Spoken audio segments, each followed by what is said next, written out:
All right, let's do this for Uh, a fourth time. Fourth time's the charm, you jerk. Welcome to the Nerd Table. I'm Tommy, joined with one of my best friends, Jamie, and this is where we talk about all the nerdy nonsense that's on our minds. It might be relevant, it might not be, but it'll be fun. So pull up a seat and let's get nerdy. Hell yeah. All right, so this week we're actually going to talk about topics that we were supposed to cover like 2 weeks ago. Then Summer Game Fest got in the Jesus way. Christ. Then we were busy. Trying Uh, to beat the Destiny 2 Final Shape yeah, story, which because is Jamie's a disaster. 90% beat. It is 90% beat. We haven't gone all the way through. There's still 2 more steps. What do you mean we? I've done it. Me. Yeah, That's what I'm saying. there's no we We, to I'm saying, this. I'm saying the royal we, meaning that the both of us. Like you're helping me out, so I don't like. Well, Fair actually, enough. I shouldn't have too much trouble now that I think about it. Yeah, because the Hmm. last thing you have is a match made activity. Yeah.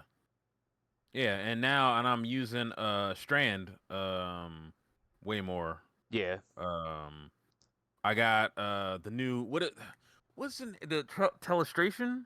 Is that the name of it? the pre-order fusion. Yeah. Yeah, Yeah, so I was using the telestration with Strand because you need a Strand grenade to have the gun to be Strand. yeah, So that's what I did, and I'm having a hell of a lot of fun with it. And I have the exotic chess piece for beating the first part of the story before we actually go into, you know, where the arcane needle puts uh things suspended on kills. yes. Boy, is that fun. I know. I didn't realize how fun it was until I actually did it. And I'm like, oh, I understand now what Thomas is talking about. Yeah, I 100% understand. it's so Oh, good, I isn't was it? having so much fun. Have Yeah, tell you? me why I was being a big dummy yesterday. Mm-hmm.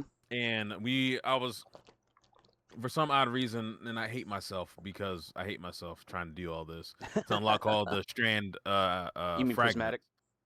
No. Oh, Strand. I went oh, to so like a year Neo behind. Munda. Yeah, Yeah. I was going on there just trying to, do some stuff, right? Mm-hmm. So I was like, man, why is my I was using the old Sterling, right?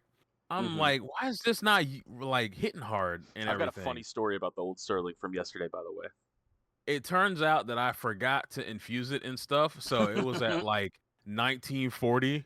And I'm like, oh, that's why I wasn't doing enough That damage. makes sense. Okay. So now afterwards, I should be able to do some real damage. Yeah. So speaking of old Sterling, Correct. I accidentally yesterday, without thinking, I Hmm. inadvertently ditched Jamie playing Destiny. Right, of And course. shut up. I deserve it, but shut up. I You do. had well, not plans, but spur of the moment thing that I'm not gonna talk about here. But uh, You sent me a video on I it, did. so there you go. um, let's just say that he definitely can't blame me for this. But No, then I I can't. remembered when I got an old Sterling drop, and I was like, "Fuck!" What a heel. Look, man, you would have done the exact same thing. Yeah, I actually have. So All right, it my is point what it is. exactly. So, Um, what was I about to say? I gotta talk to you about God sakes, what the hell is the gun called? The call. Did yeah, I didn't. So I told you about it, right? yeah, you In didn't tell me text the message. role. I didn't tell you the roles. All right, so let me pull up let me pull it up real quick. Yeah. So I think I'm gonna keep both of them, Mm-hmm. but you got to tell me which one I should be using, What right? you should be using is getting a craftable one. Well, yeah. Well, we're coming to that. Baby steps. So baby steps. All right, so it's not this one, it's this one. All right, so the call. Yes. I have. Do you want to know the first two perks, or you don't care It about doesn't those? matter. You can. Okay. It has volatile launch and Yeah, appended mag. that's pretty good. And now it has beacon rounds and golden tricorn. You're gonna have to explain what beacon rounds is. Final blows with this weapon grant your projectiles tracking. That's Dealing actually further pretty good. damage extends this duration. That's pretty good. Okay, so that's the first one, right? So the second one is it this one? Yeah, here it is. Linear compressor, high explosive ordnance, Ooh. demolitionist, Okay, demolition is nice, especially for what you're trying to do. and hatchling. Definitely that one. For sure, Okay. that one. At least with a warlock, Uh-huh. hatchling is super useful because it'll just spawn more threadlings. Yeah. And you saw what I was doing with my Quicksilver build. Yes, I was I getting did. threadlings all day. Yeah. It was super nice. Yeah, so I guess I'll be using this one. I'm gonna keep the other one. For sure. But because that other one is still good. Yeah. But mean, I'll it's put also the other good one. for. I would say that one's better in a more generic sense. This one's good for your build. Right. Because threadlings are insane. Yes. Also, if you don't have it already, well, actually, no, you're using that new exotic. I was gonna say get yourself the Swarmers. Right. But the shoes? Yeah, the shoes. Yeah. I have seen them. I haven't done anything with them. Yeah. They're good. Always. So we're pretty much just jumping into the first topic because normally we talk about what we've been playing and what we've been up to and all that. It's been Destiny, and that's the first topic anyway. Yes, because Destiny is fun. Yeah, and we have Stockholm Syndrome to like the highest degree at this point. Yeah, I gotta send you something for later on Twitter. For sure. Like, you're gonna laugh. So before we jump into Destiny spoiler stuff, let's talk about. We've already been talking about it, though. Kind of some of these new weapons and abilities and stuff like that. Yes. Literally, the call is literally the greatest thing that Destiny's done for a long time. That's not an exotic. Let's just be honest. It's so good. It's good in multiple situations. And then let's be honest. The greatest exotic they've done in a long time is the Ergo Sum. Oh yeah. That's no question. I love this thing. It is a special ammo sword that drops with random rolls and is easily farmable. Oh my god! Like, listen, how is it that it's taken them? How's it? They've taken what? It's like 10 years for them to just to drop a badass weapon like this, and it's like everybody should be using this. You know, I have mine. The one that I have has God's sakes, Polaris Lance. Yeah, I've heard that one's a really good one for it. I mean, it's well. Here's the thing. Here's the thing that I'm realizing on that one.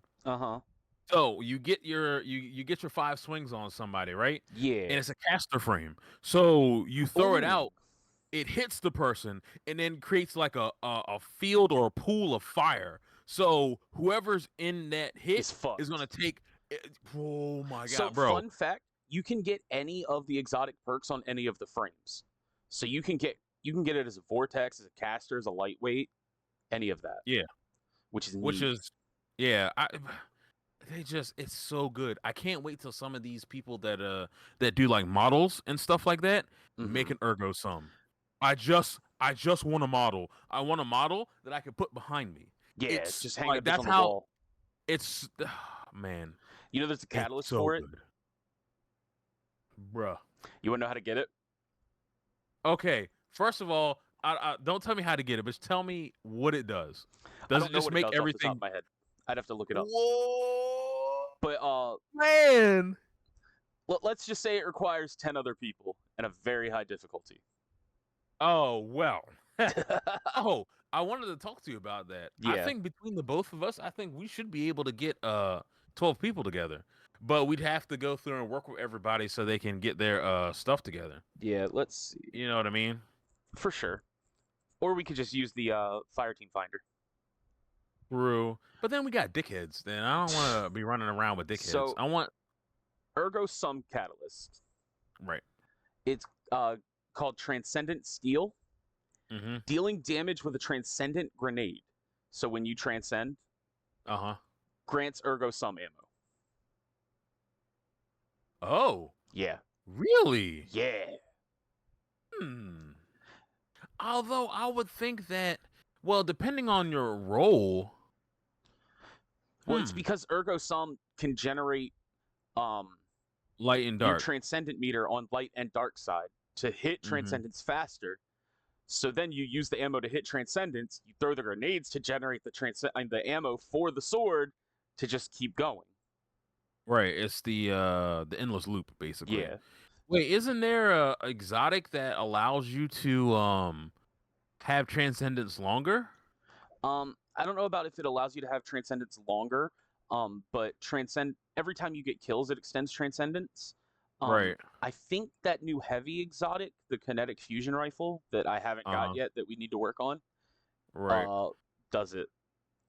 Works with transcendence, I should say. So Um, hold on. yeah. Now we're talking about like story stuff real quick. I so it's in 3 acts, this entire year's worth of stuff. 3 acts, long time to be able to go through and burn through and play. I would say So is technically each 4. The base game, episode 1, 2, and 3. right, so Yeah. 4. Yeah, we'll do 4. So does that mean each act has a different set of exotics? Probably not. They'll probably have Okay. a different set of weapons, like of legendary Yeah, weapon pools, and then which is fine, we'll definitely get a new dungeon, which will have an exotic. of course. The raid already has a new exotic. Mm-hmm. Then we'll probably get 1 or 2 exotic quests, Yeah. which Oh, I still awesome, got to do Whisper of the Worm, by the way. and So when outbreak. that pops back up, It's yeah. already up. It didn't go away. Oh, it didn't go away. Oh, I don't okay. know if All it's right. a Yeah, weekly activity thing, but it's in the Legends tab, yeah. Okay, so cool. we can So still do yeah, both of those. yeah, we got to do the Whisper. It upsets me so that I just need it. I Yeah. don't like sniper rifles, but I just need it because it's making me upset because I never got it. Mm-hmm. So, So, you were talking about the perfect fifth perk for your mhm, ergo. I have one on a mhm. vortex frame, so I Oh can my just god. spin. It's just I have a Wolfpack vortex ergo, and I don't see myself using anything but that because that's so good. Just give Yes. myself Wolfpack rounds and spin, and it gives my Yeah. allies Wolfpack rounds. Like I think I can be a like Beyblade. It's yeah. great. Didn't we talk about it not working for oh God's sakes, I just forgot it now. Other exotic swords, like Yeah. yeah, Yeah, stuff it like just that. works for legendary. I think so. Well, it also works for ergo. So I Okay. don't know if it works Well, like how yeah, of course, it would Yalorhorn. have to. I don't know if it works like Yalorhorn does, where like you can't give Dragon's Breath Wolfpack stuff like that. Well, that would just be stupid. We'll have to test it to see if like you can take the lament in, and I have Wolfpack rounds, and I can give it to you. Yeah, that's what I was thinking Yeah. because, bruh, they So would immediately need to patch that out, so tell me how insane this roll on Ergo Sum sounds that I have. right? It's a caster frame, and it's Of arc. course. It's got arc conductor. Powered heavy attacks charge the wielder, enabling them to resist arc damage and chain lightning to nearby targets. I love it. So I can just cast that shit and just run in and just start zapping. Bro, like that's Nuts. does that stack with God's sakes, what's that arc helmet that You're not talking about uh Crown of Tempest, are you? I think so, yeah. Those Crown of Tempest is the it allows you to uh I got my thing up in front of Crown me, of man. Tempest is arc ability or jolt final blows increase the recharge rate of your arc abilities, extending the duration of your storm trance as well. Oh, okay, never mind. I guess that wouldn't work. No. Damn, that'd be bonked. Yeah, it would. But That would be real busted because yeah, then you're like, okay, well, I just have an arc shield forever as for long as sure. there's enemy around. Um, You know. so another one that I have Hmm. is a vortex frame with insectoid robot grenades. Defeated enemies drop insectoid robots that chase and explode close to other targets. So the colony. Yeah, but I don't. That seems I feel like that'd be better counterproductive. as a caster. Yeah, that's what I'm saying. It seems counterproductive because you're already in the guy's faces and Yeah, everything. But if you have something like that and you just throw it at somebody and then they die, and it's like, oh, I guess everyone else dies because the little robots just pop out of one guy and just start blowing everybody yeah. up, and it's just a chain the reaction. The reason I mentioned that is like this is definitely a weapon that is pretty much good no matter what. Hmm. But to be great, you have to have the perfect combination. Yeah, Like exactly. like that one, it's not that great. It's cool, but it could be Hmm. better. It could Yeah, be a vortex frame like this one that I'm about to mention that's void with unplanned reprieve, which is intrinsic powered heavy attacks emit projectiles that detonate with a void blast, aka the Telesto. yeah, Like yeah. Yeah, if that so that one is just bonked. I mean, you yeah, go in there, you just spin, and then and I'm hitting everything, everything. yeah, and everything dies. Yeah, There's no ifs, ands, or buts. It's gonna even kill your game. It's gonna crash. It's gonna send you back because you got Telesto basically, yeah, and Telesto is the most broken weapon in the entire game. for sure. Every time they try to fix it, it breaks the game. Yeah, Every time. it's great. I love it. I love Um, it. so I love that weapon. Um, the still hunt, I I love that it's essentially it's a it's a golden gun sniper. I love that Yes. it's essentially a second super on my character, Hmm. but I'm so bad at sniping. I'm extremely bad at sniping, even though I'm good. Well, not good. I'm okay at it in Halo, Yeah. but in Destiny, I'm just poop. Mm-hmm. I'm So not. It's too fast. Like you have to overly lead your target. mm-hmm. Before you can actually get the headshot off of them. And obviously with the golden gun effect of it, like it'll just instantly zap somebody. Yeah. But And I think it's harder to hit than a normal golden gun because you're sniping. yeah, because golden gun, it just doesn't matter. You just die. Yeah, like Every single time. it's not that hard to hit your target with a golden gun. It's hard to hit your Hmm. target with a sniper when you're bad at sniping. Yeah.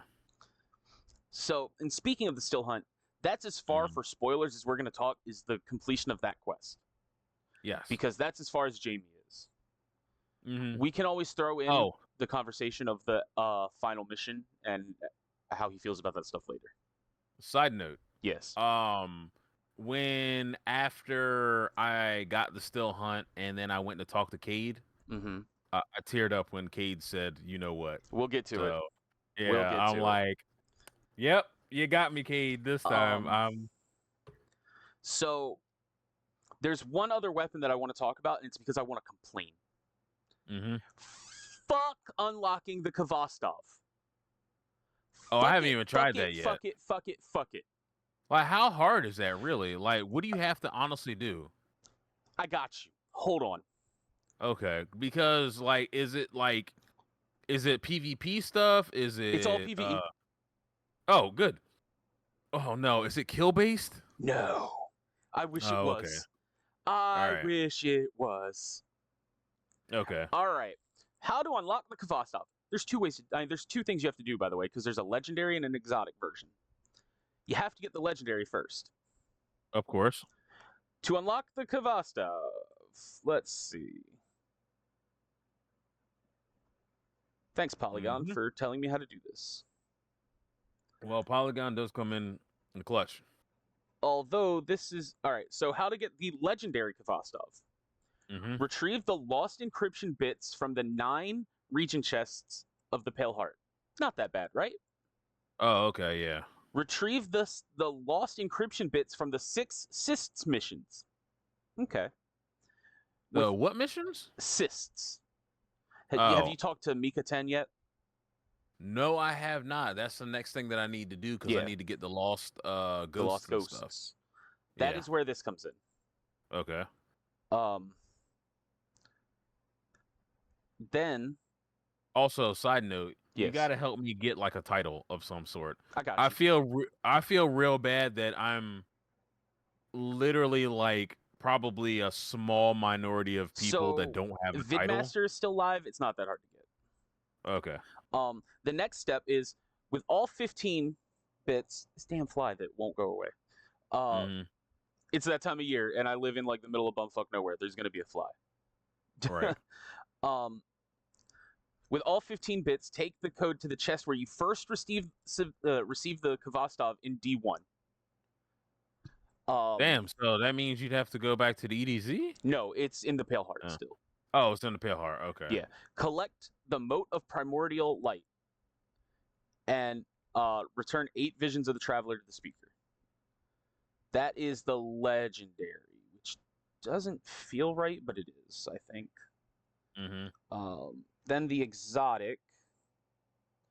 How to upgrade yours to the exotic version. First, you need to collect all 8 visions of the Traveler, which are scattered around the Pale Heart. Yeah, that's those things. Remember how I said, oh, is there a traveler Oh, the looking thing ball? in that? Yeah. Yeah. Okay. So I've gotten Well, no, those are motes of light. Yeah. Yeah, the motes okay. of light. You need 17 of them. Gross. There are 9 on the map. So the others that you get. Well, actually, no, sorry. There are 8 on the map with the other 9 you have to get from killing Okay. all of the bosses in overthrows. But it doesn't tell Oh. you which ones you've killed because the fucking tracker is glitched.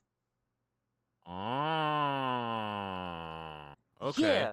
And there's a fucking meatball boss that sometimes doesn't drop the mote that it's supposed to. So you have Oh, to so that's kill it why you're saying multiple fucking times. that it was a pain in the ass.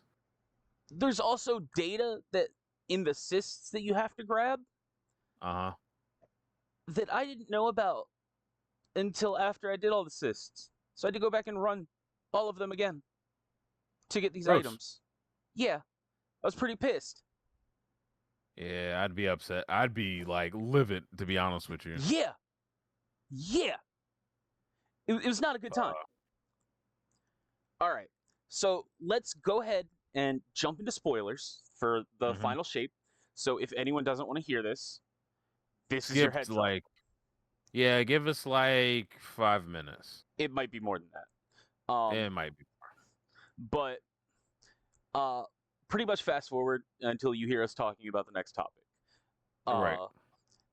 It might be my guess 10 or so minutes, Mhm.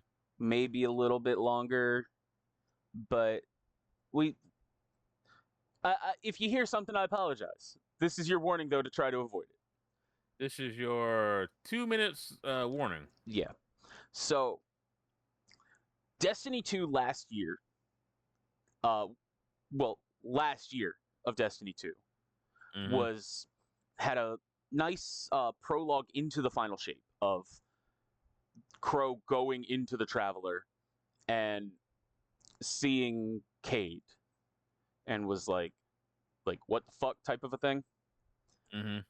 which you find out that, well, we'll get to that part in a minute. Yeah. It was because Savathun made a wish to, god damn it, why am I blank? Riven. I was blanking on her name for a minute. She made a wish to Riven to be able to use the ley lines to go into the Traveler. But the catch was only one person could go. So Exactly. they used Crow because he has a connection to Mara and they could guide each other through. We get in there and like just stop the witness to meet up with Crow and everything. Uh we find Cade and Yes. we as we're doing this, Zavala and Ikora and they end up in the Traveler as well at the same time. Difference is they kind of crash at different spots and we have to find them. Yes. The witness has manipulated the light in the Traveler, blending it with darkness to kind of learn the power of the Traveler and the light to be able to create the final shape. In doing so, it's mixed uh, worlds and areas from the Guardian's memories Mm-hmm. into the Traveler, as well as memories of the Witness. So we actually see things from his home world, along with a really like creepy horror type vibe with like weird hands and disembodiment and stuff like that everywhere. It's pretty cool, Ooh, honestly. But random giant heads and stuff like that. yeah, Scary stuff. it's pretty creepy, and it really lands the visual of like how dire the situations are. So it was really cool. Mm-hmm. um, but so what happens is you make your way into the Traveler. So does Mm-hmm. Ikora and Zavala. Then the Traveler, as we're fighting to get to the Witness, is you can tell the Traveler's hurting. The Traveler is giving you power as you can, like as it can, Mm-hmm. through the way of whether it's prismatic, combining the light and dark, um, or actually just getting a whole new subclass ability, which is so much fun. Yes. Um, the Warlock one is probably it's a little underwhelming because it's really just Sunsinger without the self res, but it's very powerful, Yeah. and I'm okay with that. Then you learn that how Cade 6 got brought back, which is actually a really cool way that I had kind of guessed through reading the lore of a ship that you get from doing the Final Shape prologue. Yeah. That uh, Crow accidentally wished Cade back to life with uh, him talking to who he thought was Mara, and she said, "What do you regret?" And he said something along the lines of, "I wish I could undo it. I wish I could bring Cade back." Well, he brought Cade back, and Cade was not happy about it. The way he found out, like he Yeah. thought that he was brought back through the Traveler as like a being of light, which he didn't want to begin with. That he was peaceful in death, and then learned that he was brought back through an Ahamkara wish, and that was. But he made the most of it. He was like, "It's fine. I'm here. Let's make the best of it." I think that Crow and Cade's kind of companionship in this, through lack of a better term, is probably my favorite story throughout the Final Shape.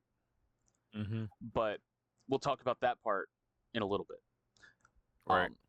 The first step was to find Ikora as we're getting through this. I believe, yeah, Ikora was first. Yes, Ikora was first, and then we had to because Ikora is the one that Was has meditating. that talks to the traveler more than what all the other leaders, Vanguard, yeah. all the Vanguard talk to. Yeah, She was she always meditating was deep to in try to find. meditation, Mm-hmm. and we had to rescue her. Mm-hmm. Well, I wouldn't necessarily say rescue, but we had to find I her. mean, technically, Ikora really doesn't need rescuing. Nah, Like if she see, was as that's a bad you know, woman right there. yeah, if she was as good as she is, like in the stories and shit, she is. She's bad. Like she real good. You know. Do you remember her in the Red War? She real good.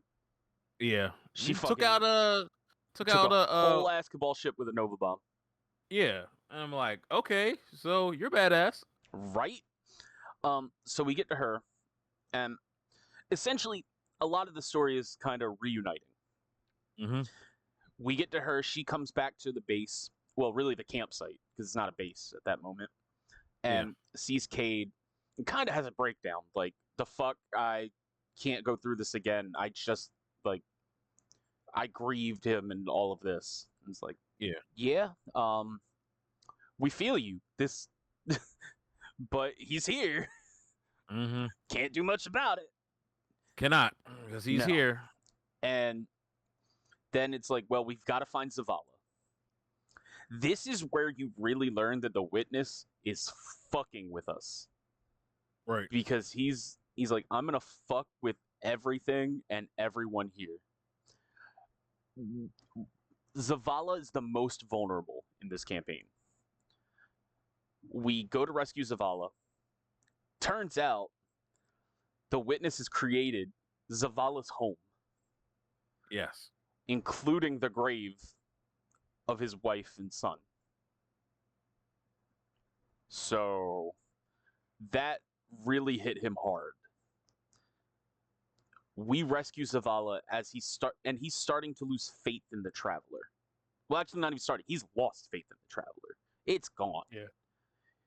He's like, I've been praying to this being forever, and what has it given me?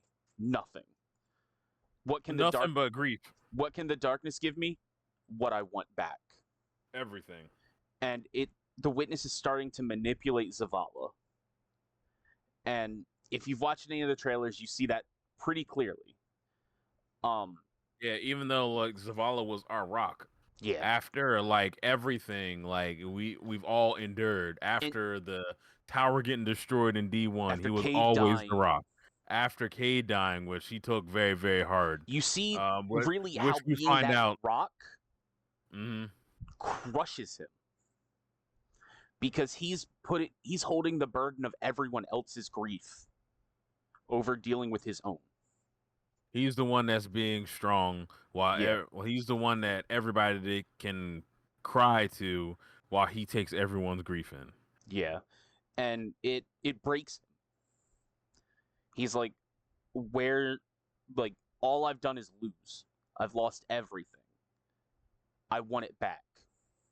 So Exactly. he kind of falls for the witness's lies and goes to embrace darkness, which for the first time ever, because he was always against the darkness. He didn't want us using the darkness. When we got stasis, he was completely against it. He outlawed it until we had kind of mastered it. He wasn't a fan of Neomuna with Strand, didn't like the plan with the Veil or anything like that, but trusted Ikora every step of the way. Now he's like, this is the darkness. I want this. I need this. And Ikora is the one that's like, no, this is bad. And he kind of throws that in her face like, I stood by you when you were using the darkness. Why can't you do that for me? And the crazier part is when he does this, he leaves his ghost Tarj behind. So it's a one-way trip for him. And he knows it. Whether he's going to live or die, that's it. So as he does that, the Guardian, Cade, Ikora, Crow, Tarj, they're all like, we got to get Zavala. So naturally they send us and Tarj to go to Zavala. We find him, and he's definitely like just walks into kind of a little darkness pool. Yeah. Well, darkness wall, I should say. But then, so we've got to figure out kind of what happened. And Tarj goes in, just flies right in there, does not give a fuck. Right. Well, he calls out the witness for being weak, for being manipulative, for being really just hits the nail on the head of what the witness is. Exactly. And the witness crushes him. Literally just has Tarj in his hand and just gone. Kills Zavala's ghost. Tarj sacrifices himself so Zavala can escape. Zavala gets pulled out. That's where you truly see Zavala at his lowest and his weakest. Yeah. That he is vulnerable, mortal. He says that he specifically mentions how he had millions of chances.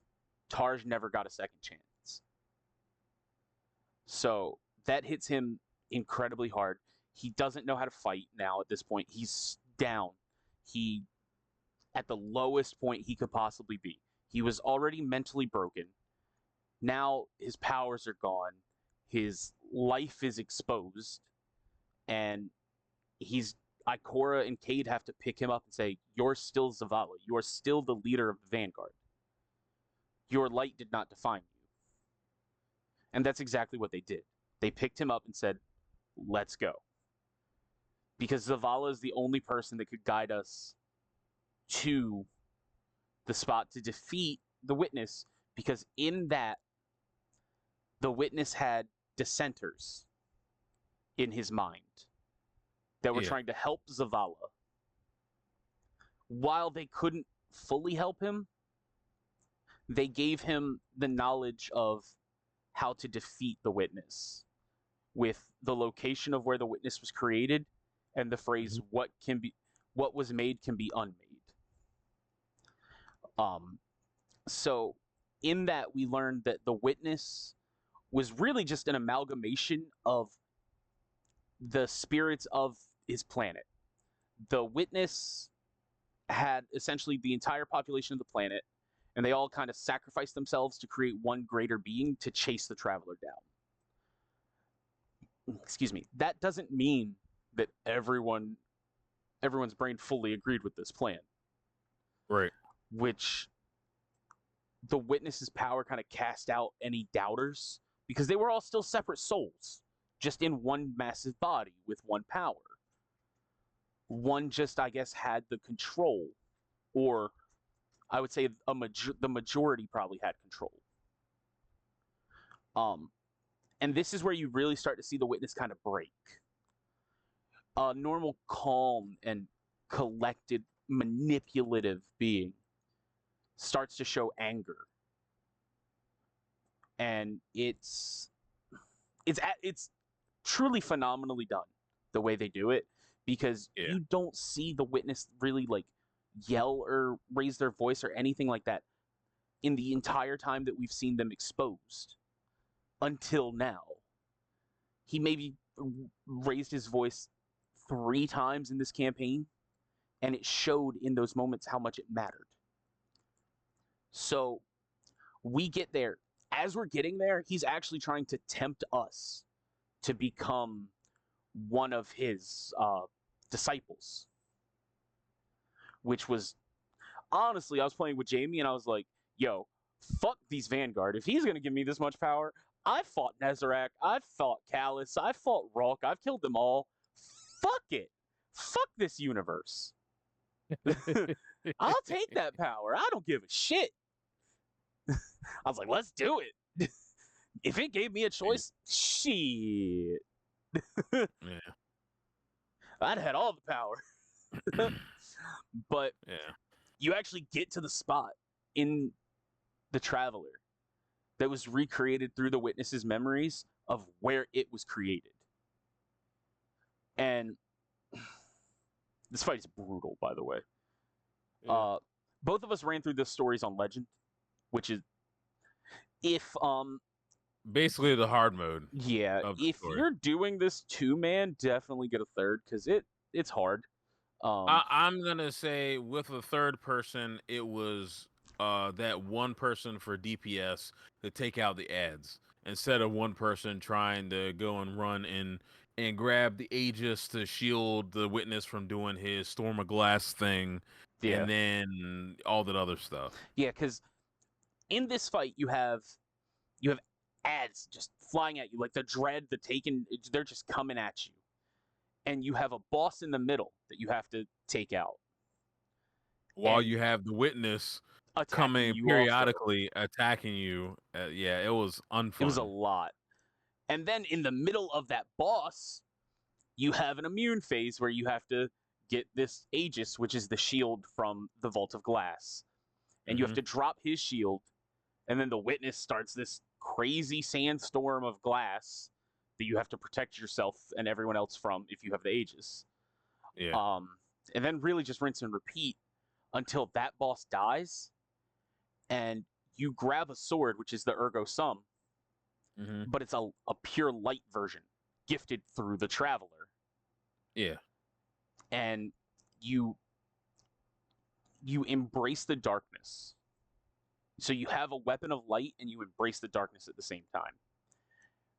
And that's when you do what the dissenters wanted and destroy them.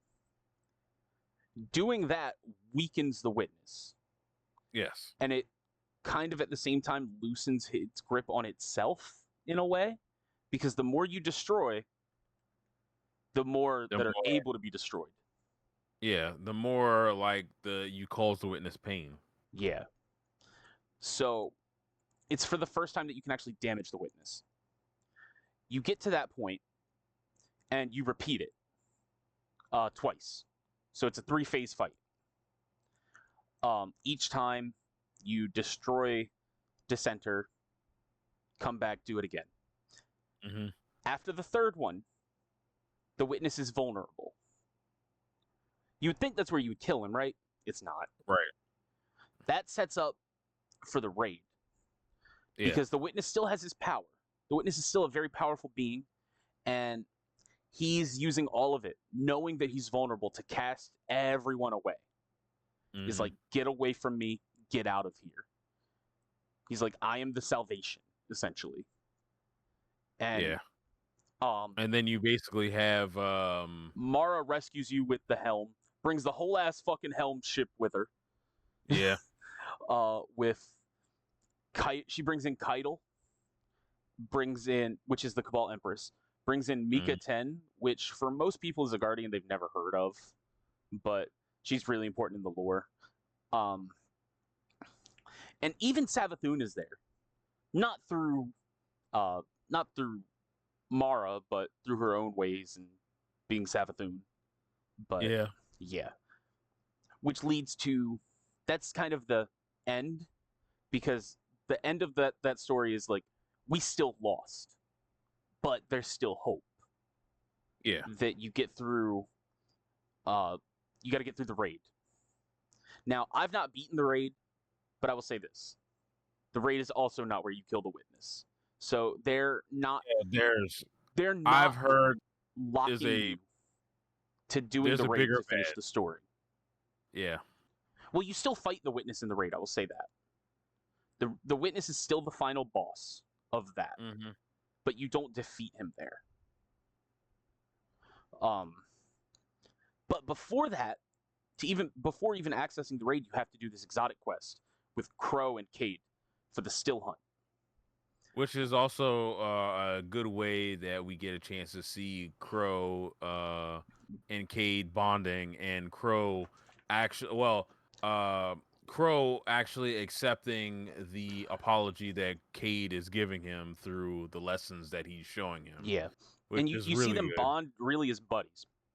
Yeah, like you start this mission and you're trying to collect Dark Ether, and it gets stolen. The point of it is to go back and retrieve that Dark Ether. You do that, you're actually fighting an abomination, and you get a dope cutscene of Cade and Crow fighting together and make like a dope plan of like crushing the abomination under some rocks. And it was such a cool setup. It was. Yeah, like Crow kicks a fucking Screeb up in the air, and some shit. Cade does a backflip over the abomination, shoots the Screeb. It all comes down. Really cool. All right, so I gotta say one thing though. Yeah. I hope to never see any more mini Screebs, because that shit is annoying. Because they're small and they're hard as shit to kill. Even though it only takes like 1 or 2 shots to kill them, but they're small, and if there's a swarm of them, it's like, well, shit. You know what I mean? So I hope they don't use those as something more down the line. I hope that wasn't like a future preview. That's not the first time they've used those. Well, had they used them in a raid? No, it's been a Nightfall modifier. Yeah, I think it's like, I haven't played a lot of Nightfall. I think it's been a Grandmaster Nightfall specifically. Oh, then shit, I would have never played that. Shit. Yeah, but it's mini Screebs. That's not the first time I've seen mini Screebs. Well, that's my first time seeing mini Screebs. Yeah, that I can remember. So, but yeah, they essentially collect the Dark Ether back, and the next part is a real touching moment. Do you want to explain it? Because I've done a lot of explaining here. I didn't know if you wanted to jump in. I mean, like the explanation that you get once you finish the quest, you go and you talk to Cade. Cade gives you like a little rundown. He was like, I wasn't ready to be the Vanguard. hunter vanguard. But I grew into it. And he says like I gave Crow a cape. You see him give But Crow the cape, yeah, you see that. and you see him offer the position. Mm-hmm. Crow doesn't want it at first, but Cade essentially was like, I don't want it anymore. I want to make my own fate, and my fate's not behind a desk. Yeah. And he thinks that Crow could do more good, because that's all Crow wants to do is do good. He thinks Crow can do that as the Vanguard. Yeah. Yeah. So there's that. And then you get the sniper rifle, the still hunt, the still hunt, which we talked about earlier. the golden gun. Golden gun sniper rifle, one of the smartest things they've probably done in a long time. It kind of makes sense because in most instances, a sniper rifle is a one-shot kill. So giving it a little bit of extra oomph to make it a bigger one-shot kill makes it cool. Or a potential boss weapon. Yeah, or a potential boss weapon, because could be something like that where 6 people have the still hunt and golden gun and just blow through a boss's health in like 2 seconds. With 12 golden guns? Yeah. Yeah. With 3 shots apiece. I wonder how that works with Celestial Nighthawk, actually. If it's one shot or if it's 3. I heard it doesn't. I'm not sure. I'm not sure. That's I think somebody did some testing on it. Okay. I mean, I'm sure they have. I've just not paid attention to it. Yeah.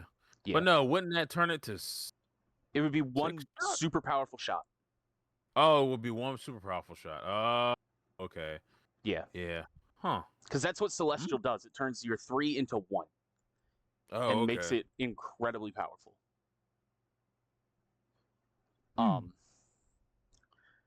That mission leads up to the raid. Yes. Like I said, I haven't beat the raid, but I haven't touched it at all. But that's what's gonna happen in next time. By the next, we'll have a short, brief thing for the raid. At some point, I don't know when. At some point, there's a lot out right now. I've got Shadow of the Erdtree to play. I've got more Destiny to play. There's so much stuff out there. There's Destiny. There's Shadow of the Erdtree, Elden Ring. I don't play Elden Ring. Well, I don't give a fuck about you. Wow, what a heel.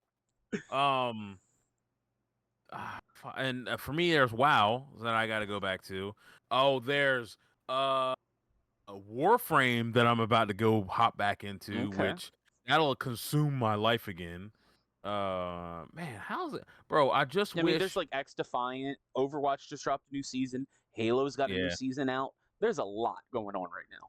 Yeah, it just is a new season to hype up people that just are out of school. Yeah, for sure. So, but then and I forgot Sea of Thieves. Damn it. That's true. Then after you beat the 12-man mission, not 12-man. After you beat the raid, you get access to it's called Excision. Well, not beat the raid. Everyone has access to Excision after you beat the Still Hunt quest. But it takes place after the raid. That's the words I was looking for. That is a very fun mission. It is very, very important. It is the true end to the final shape. Yes. And I think somebody spoiled that for me on Twitter. Damn. That'd be unfortunate. I mean, do you want to play it after we record? Maybe. Word. Because I'm probably gonna hop on Destiny and grind a little bit anyway. But yeah. It is, I think, the best storytelling that Bungie has done. They saved the best for last. cried. Well, not really laughed. And I don't mean teared up. I mean, I was crying. Like, Damn. that's how good it was. I think the final shape overall is really the best form Bungie has been in since ODST. Oh, I was gonna say since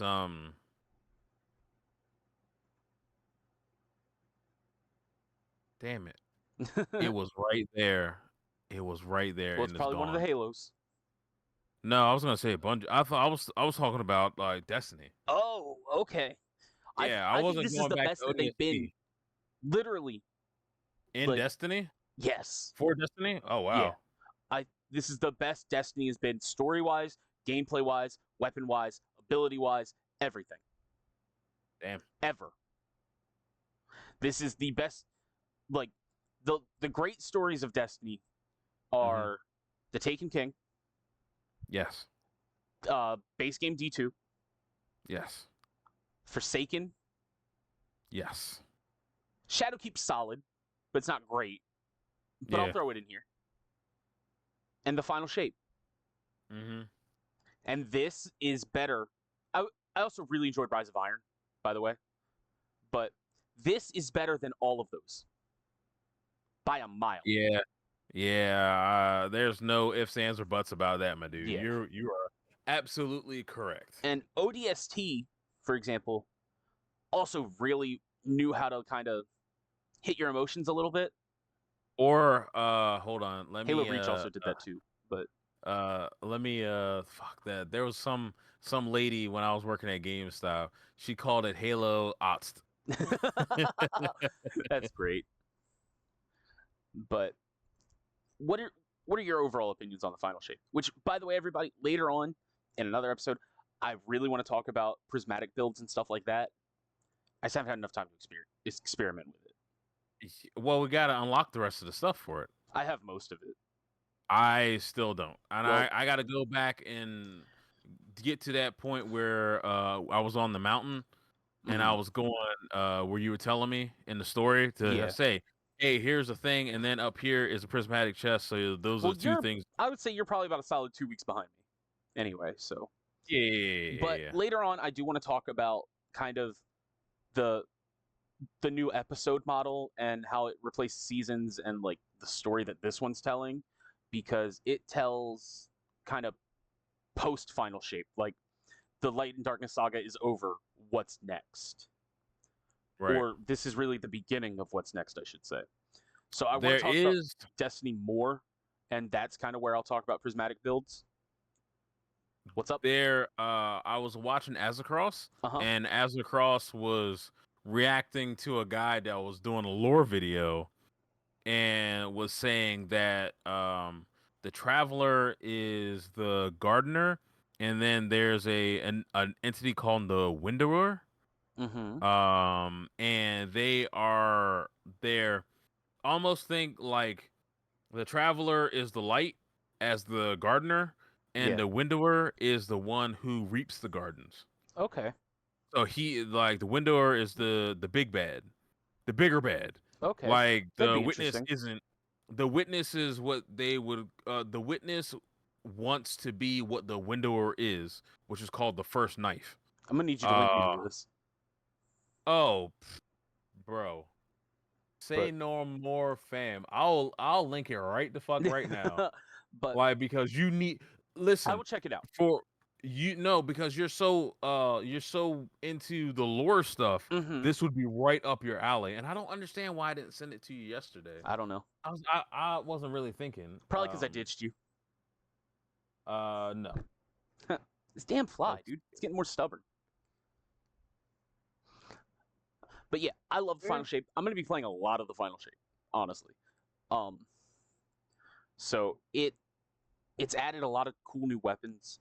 The not even just the exotics, the legendaries are pretty cool too. And Hopefully, this doesn't break the recording. I'm not gonna look at it right now, so I won't even. Well, know. obviously not. But I just Yeah. didn't want to just like all of a sudden your computer just goes boom. Well, And I I'm don't like, even oh, have shit. I don't have Chrome open to even do anything with that. So Oh, okay. I'll figure that out later. Um, what are your thoughts on the final shape, Jamie? Listen, the final shape, like you said, it's the best storytelling that Bungie's done in a very, very, very long time. And this is what we needed. Like, this is what is bringing everybody back to Destiny. That's all Mm-hmm. we wanted. It's not the fact that we enjoy the game. Yeah, It's not the fact that we're just a masochist because it's like, well, it's Destiny. It's kind of the only thing that we really enjoy playing. Blase, blase. All this bullshit. No, no, no, no, no. We have vested interest in this game. Not to mention that we've spent a shit ton of money into it, and time. which and time, we want to see like good story, and that's what they're finally providing us, good story. Hey, cut it out. They really are. Um yeah, and this is what we wanted. That's all we wanted. We wanted some good story, some good meaty story that we can just chew into. Like we bite and just chew and just enjoy it. And it doesn't help that well, it helps that there's like a boatload of extra weapons and stuff like that. And now because of the episodes, that you're getting the prologue into the bigger bad. Yeah. So we got episode 1 that we're in right now, and then episode 2 is going to be more stuff. In So episode I'm 3, we're pretty going to the Dreadnought. yeah, we're going to the Dreadnought, I'm so excited. but really feel that, and we'll probably have to do another deep discussion once we go through the actual like game, the raid and everything. Yeah. To like, okay, so what do we think is going to happen next after the Dreadnought? Look, Like if the you don't think we're Dreadnought, talking about Destiny like every other month, you're out your fucking mind. yeah, because Destiny is life. Yeah. Destiny has been life forever. You Like, know? I can promise you Destiny will be our most talked about topic. Yes. Like, if you don't like that, I'm sorry. Check out the other Yeah, videos because and it's a lot of fun. It's not like we're not going to be talking about other things. Yeah. We never Yeah. just talk about Destiny. This is not a Yeah. Destiny podcast. We just No. love Destiny and we talk about what we love. If it was a Destiny podcast, I would be doing more talking about lore. If this was a Destiny podcast, I'd probably be losing my mind right now. Because that would have meant I would have rushed to do day one raid, all of this crazy shit, and I'm not doing that. I'm gonna play at my pace, how I love. Yeah, But, exactly. yeah. No day one raid stuff. No. You don't need it. God no. Speaking of stuff we love, Jamie, I think that segues to the next topic. Yes. The next topic is our favorite games across generations. Yes. But so how are we doing? I'm gonna do it a little bit differently than that, just a little bit. So what I'm gonna do is, I think that we should kind of just almost go by console, because some generations really aren't defined by the like console wars type of thing, like 360 and PS3. But like if you go back to like NES, SNES, like Sega Genesis, all that, they're not intertwined like they are today. Right. So we kind of have to separate them. So like, for example, I'll just start with like NES. There's a clear contender on that one. It's Mario Bros. Time out. Yeah. Like, how are we doing this? Because our age difference is going to actually affect kind of our. I actually think that's the fun part. Okay. Yeah. Right. Because our age difference isn't that far apart that we haven't experienced the same consoles. Yeah, Actually, I've experienced my NES game is not Mario Bros. But we'll talk about like you've experienced games really the same way I have, but at a little bit older of an age. Yeah, because I had an Atari. Yeah, you can talk about Atari if you want. I also had an Atari. Just years later. Yeah. Like my very first gaming experience was with an NES.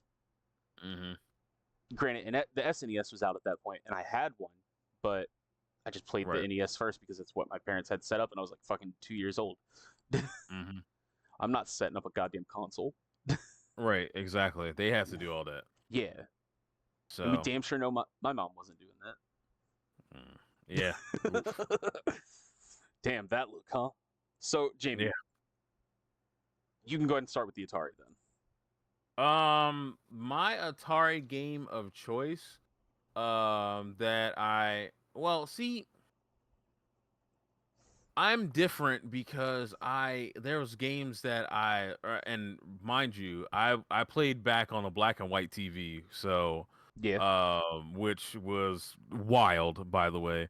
But there's a game called Chopper Commando, and it was almost like a shoot 'em up, but Hmm. it wasn't. It was a side-scrolling helicopter game where you could go through and I don't even know if you could like pick up people to like save them or whatever. All I was just worried about was mashing a button and just shooting stuff. Yeah. So that and pole position, which was on the Atari. I know it came out on also on the Nintendo, but I also played that, which I didn't really understand at first. But years later, when I went back to play it, I was like, oh, I get it now. Yeah. So yeah. But So, what's your game of choice? um, I mean, with the Atari, really all I had was like Pong type of shit Mhm, because, like I said, I didn't get it until very later. Like I was like mhm. 17, and it's very hard to get classic games around here. You know that. Yeah, that's true. Um, so I'm just gonna jump to the NES. Mhm. There's like the part of me that's like real young Tommy is like, oh yeah, I loved Mario Bros, which I still do. That is accurate. Um, Yes. but as like growing up, I definitely got more of a love for Final Fantasy 1, Mhm. and I played that on the NES. It was Nice. a lot of fun. So there was that, and really, really Final Fantasy is my favorite of those because Mhm. I love Mario. It holds a near and dear place in my heart. Yes. But I can't. If Final Fantasy 1 didn't exist, Mhm. there's so much that I wouldn't have that I enjoy.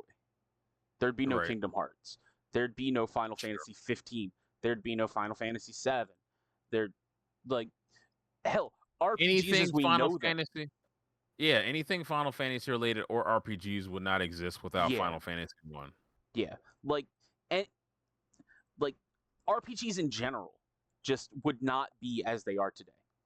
Yeah. We So probably wouldn't even have RPGs now that I think about it. I think they'd only be in Japan. probably It you are would only probably be right. in Japan with Dragon Quest. Yeah. So, So what about you for the NES? the NES uh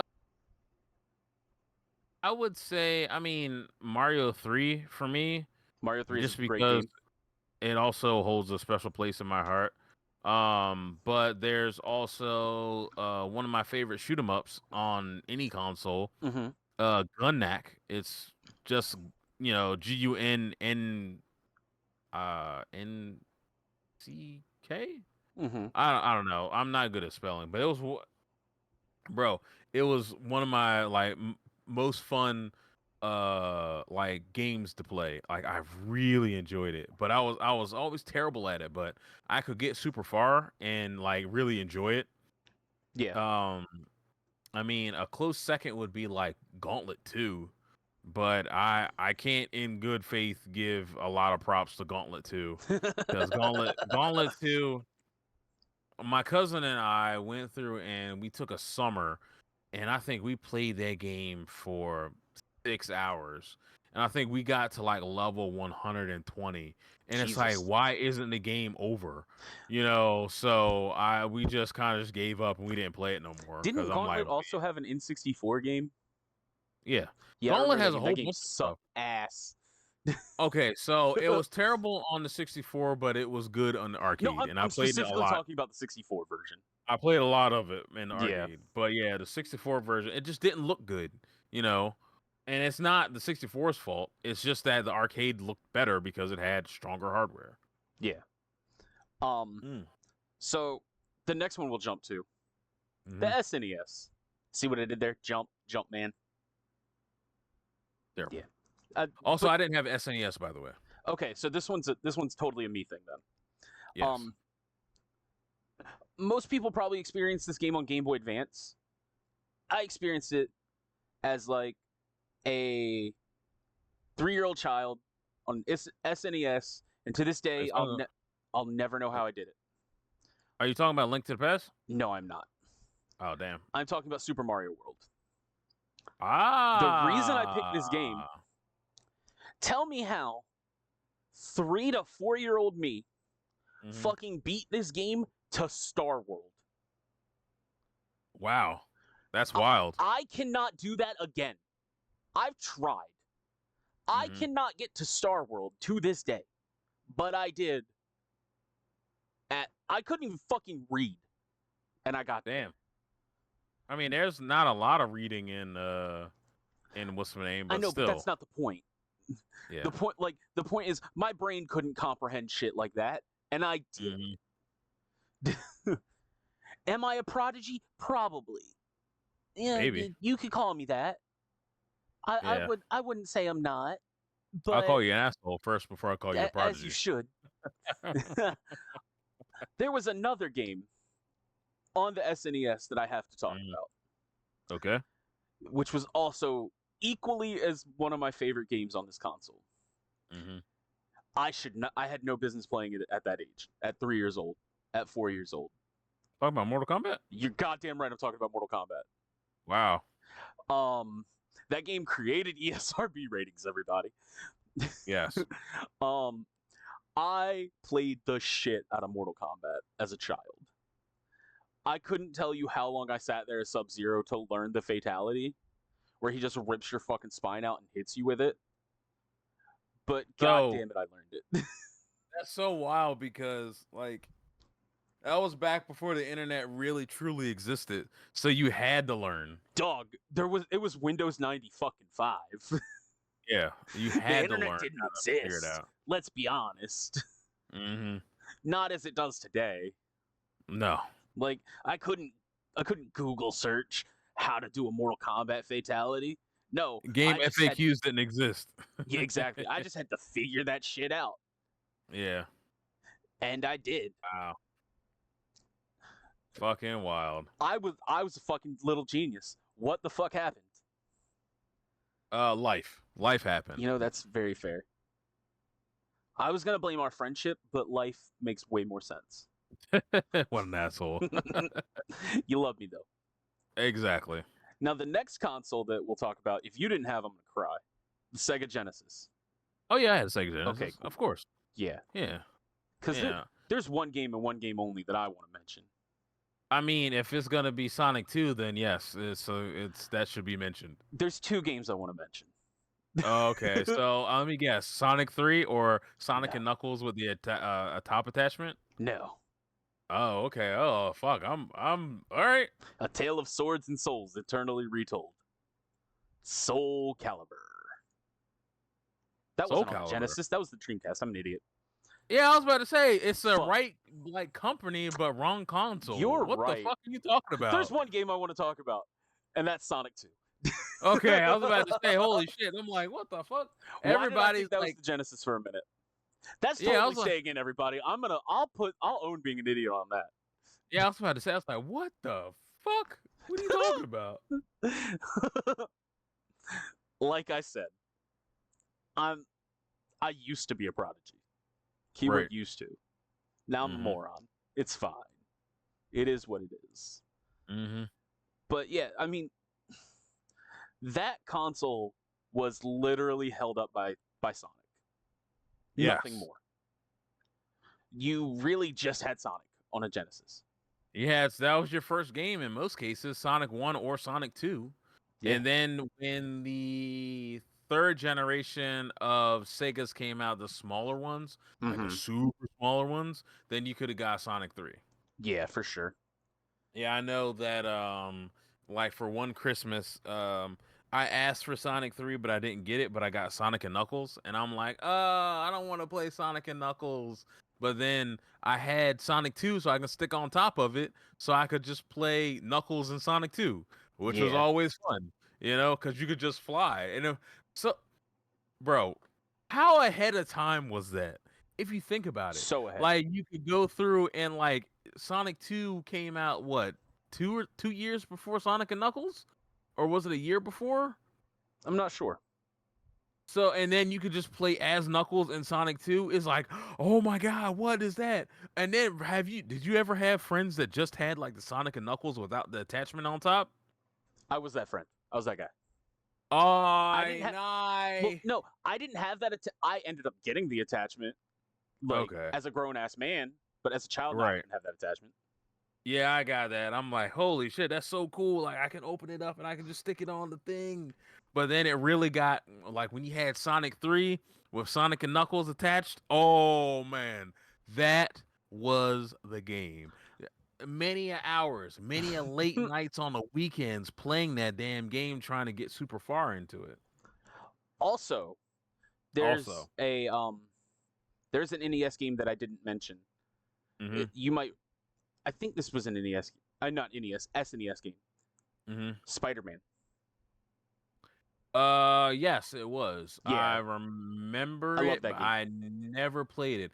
Oh, speaking of Spider-Man, another game that's Spider-Man, but on a Genesis, Mm-hmm. Maximum Motherfucking Carnage. Carnage. Yeah, Oh my god. it was so good. It was so Oh much man. fun. Bro, I play that game so much.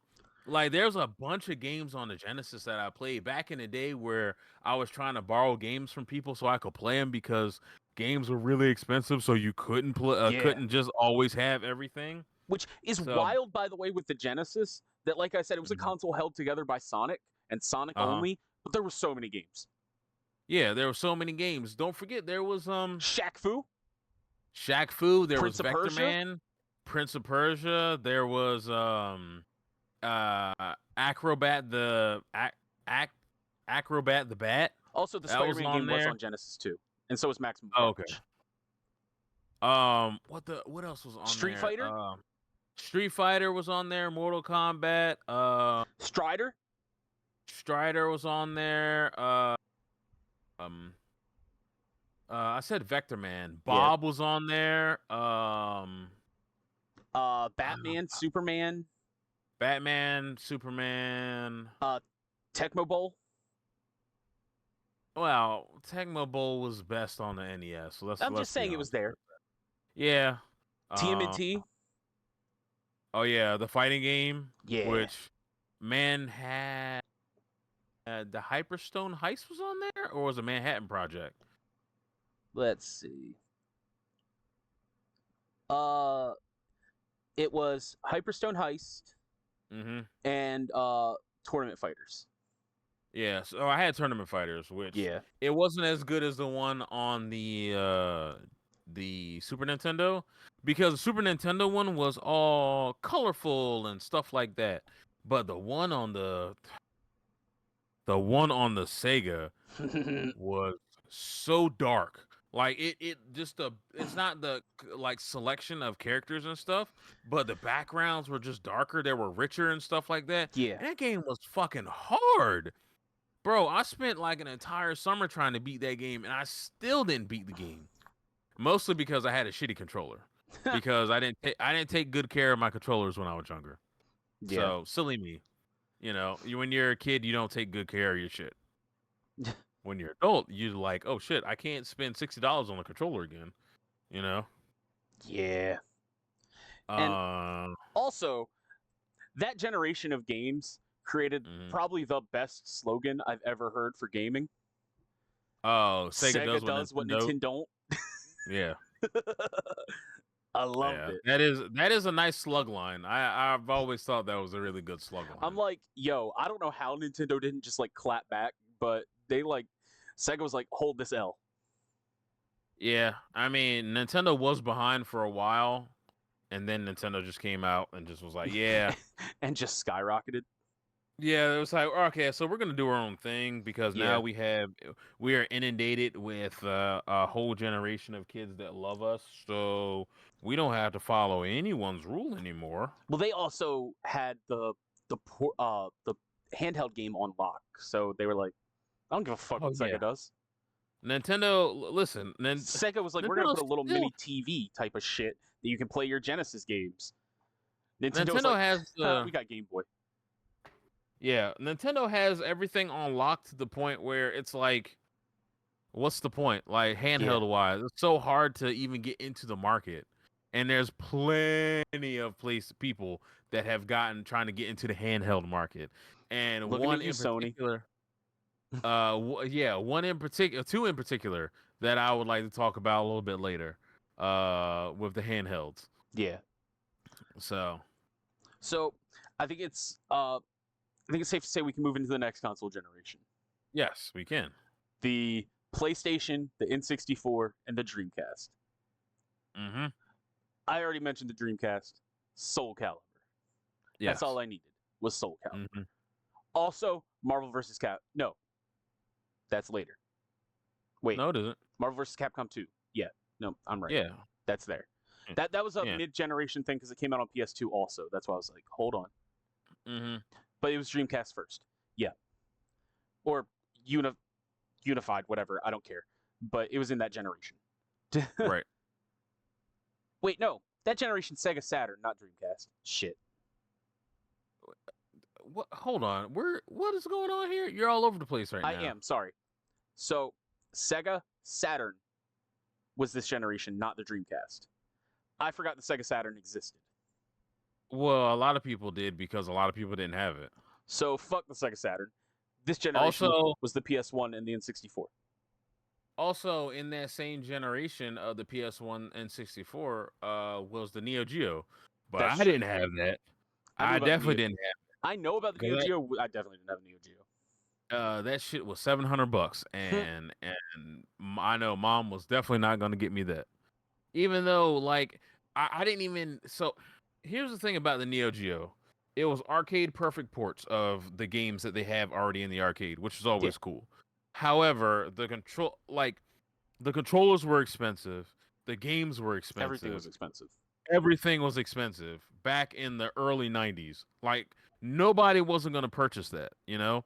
But fortunately, they have their own lineage, so it's not like it was killed or whatever. Like the Yeah, games still came out on other consoles. They just didn't, come out on their own. for sure. Um, so with this one, with let's start with the PS1 because I have a lot to talk about with the N64. Hmm. Um, this one's a very simple one for me for the Hmm. PS1 because it's one game that I played for hours and hours and hours with my best friends. And we played this game for years. I mean, we were playing this shit on the PS2 until practically the disc didn't want to read anymore. Wow, Digimon Rumble Arena. I've heard it was really good. Phenomenal game. Mm. It's Smash, but Digimon. For Digimon, yeah. Yeah. You would literally power up and Digivolve, and then you would just warp from Rookie to Mega and just fucking fight. Wow. Yeah, so you start off as rookies, or if you had really like 100% of the game, like I did, Hmm. you unlock the ability to start as the Megas.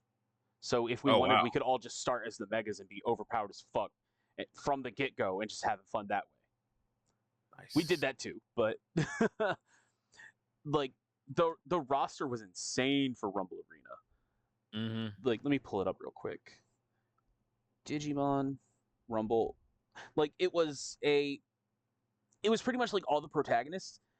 It actually created a Digimon, Reapermon. Mm. Yeah, let me see. There Yeah, were I was gonna say, I didn't directly have a PS1, uh-huh. but my cousin did, and he let me borrow it when he wasn't using it. Yeah, I did get a chance to play some PS1 games, nice. So most notably Tekken mhm, 3. But I'll Tekken let 3 you. was great. So Yeah. there was Agumon, and Hmm. it would be Tekken, of course. We Of know course. about the Tekken. Oh my God. Fucking hell! I swear. I know what you're about to say. I don't even have to say it. So it was Agumon, of course, Hmm. Gatomon, Guilmon, Wormmon, Patamon, Biomon, Gabumon, Impmon, Palmon, Terriermon, Renamon.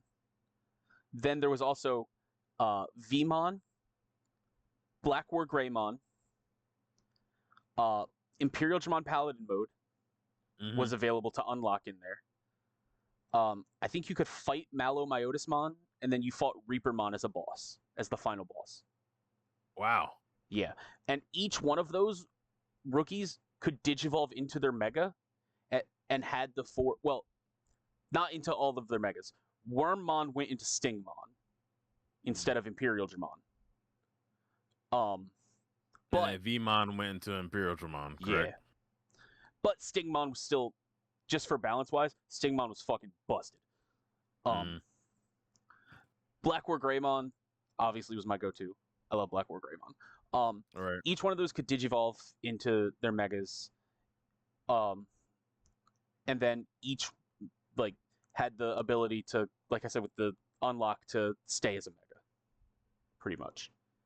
Nice. It was really, really fun. And then, like you said, you love Tekken 3, which... Yeah, I love Tekken 3. Because Omnimon was in the game too. Sorry. Omnimon was in the game. I played... Can't even remember everything that I played. Obviously, I played the Final Fantasies. Yeah. You know, Final Fantasy the 7s and all that. 7, 8. I didn't play 9. But like I played Tenchu 2, which I really loved. But I didn't play Tenchu until PS2 era. This is back in the day where it's gonna sound really silly. Game FAQs was a thing. We all know this, right? Yeah. This was when Game FAQs was like just starting up. Yeah. So we had I didn't have a printer nor internet, but he had a printer and internet because he was at school. He was at UMES. So he would print out like cheat codes so that we could go through. Yeah, it was so fun. And then I'll circle back to the cheat codes and everything for something else that we'll be talking about when we get to another console generation. Okay. I got a feeling that's coming with the PS2. Nope. Okay. Not at all. Not at all. Interesting. Actually. So the next one for N64. Mm-hmm. This is arguably the most special console to me. I mean, 64 was special to a lot of people. Well, the reason behind it is that I have to pick two games for this again. Mm-hmm. Personally, my favorite game is Banjo-Tooie. I love Banjo-Kazooie, that whole franchise. I enjoyed Banjo-Tooie more, but Microsoft, make Banjo 3, please. Just let Rare do, or actually just let Playtonic do it. Like, make it happen. But arguably the more important one to me is Mario Kart 64 because of playing with my dad. That was the game him and I would constantly play together. And it was always as a child, I was like, okay, I got to be able to beat him. I've got to be able to beat him. I've got to play. And like, I would learn the courses. And he would always play as Toad, so he always started faster, but I would play as Bowser, so I would end faster. So like, he could accelerate, but I would have higher speed. And I would learn the shortcuts, and I even learned like some that I could do that he couldn't type of a thing because I could get faster. And playing through some of those is such a special moment for me, to the point where even on the Switch playing Mario Kart 8, there's some courses that I can't play because they were on the N64, and it brings back too much. You know what I mean? Yeah, I know exactly what you're talking about. Like Cheap Beach, for example. That was his favorite. I cannot play that. I know every single route from there. I know the shortcuts, through the waterfall, everything. There's not an inch of that course I don't know from how much I played it, because I was like, I'm going to win.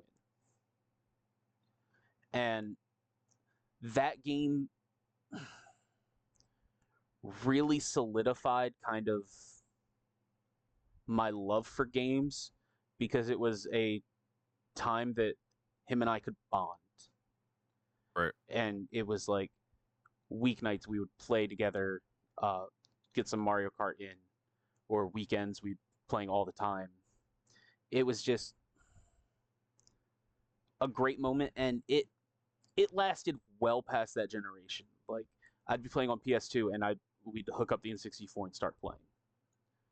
Even as adults, we would hook up the N64 and start playing. Like that's how much we played it. I even owned it on the Wii, like the virtual console. Nah, fuck that. We were still playing on the N64. So that it's impossible for me to think of the N64, even with how many great games. Ocarina of Time, one of the greatest games ever made. Yeah. GoldenEye, One of the best multiplayer games ever made. I was about to say literally the catalyst for first person like multiplayer shooters. Perfect Dark, exactly the same situation. Mm-hmm. Doom 64. Like there's so much that I could mention about the N64. And arguably are better games. Smash Bros. Smash Bros. The start of the franchise. Literally none of them mean shit to me because of Mario Kart. Because of playing with my dad. And it's hard to talk about actually because like You have so much of a strong connection with the game. I'm fighting back tears at this very moment from it. It holds such a deep special place in my heart because those are really some of the happiest times I've ever had, which I know sounds stupid to a lot of people. Like, oh, how's some of the happiest times you've ever had playing a video game? Well, it's not playing a video game per yeah, se, it's playing it with whom you were playing exactly. it with. That's where And the happy times come. knowing how everything in my life had progressed and how things would play out, that without going into a whole life story, my dad had a lot of health issues and a lot of demons.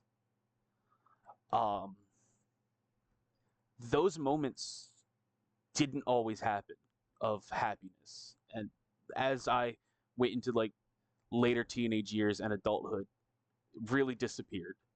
So that holds such a deep place for me that it's you can't replicate it. There's nothing. There's not a game on this earth that has come out or will ever come out that will be as special as Mario Kart 64 to me because of that. Not even my favorite game of all time, Kingdom Hearts. I love that game. It is forever on my body. It is special to me, but it's that Mario Kart was special to us. To the point where I've told Jamie before, like, I'm planning a whole like nerd ass sleeve. On my Right. bicep is gonna be the toadstool emblem because of my dad and playing Mario Kart. That like it's impossible to not have that moment, to not have this on that list. You know what I mean? Mm-hmm. I know exactly what you mean. Yeah. So for you, what about the 64? So for me, the 64 is a unique console for me because still I'm in that same instance where, I was borrowing games from people. This is back in the day where you could rent games and you could like play a lot of stuff.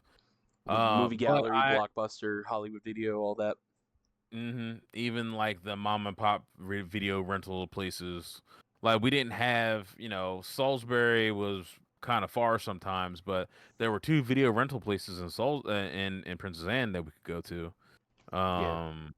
which was really cool. I still remember like where they were and Yeah, I everything, and remember it's where movie really gallery was in Pocono. see, I didn't go all the way down to Pocomoke You know all where the time. Verizon So, was when you worked at GameStop? yeah. Right there. Literally that building. Wow, really? Yeah. That's wild. Oh, I didn't even. Damn. Yeah, I have zero file on going down to Pocomoke. We never really had a reason to go down there, Nor even should you. though, well, yeah, you're not wrong about that.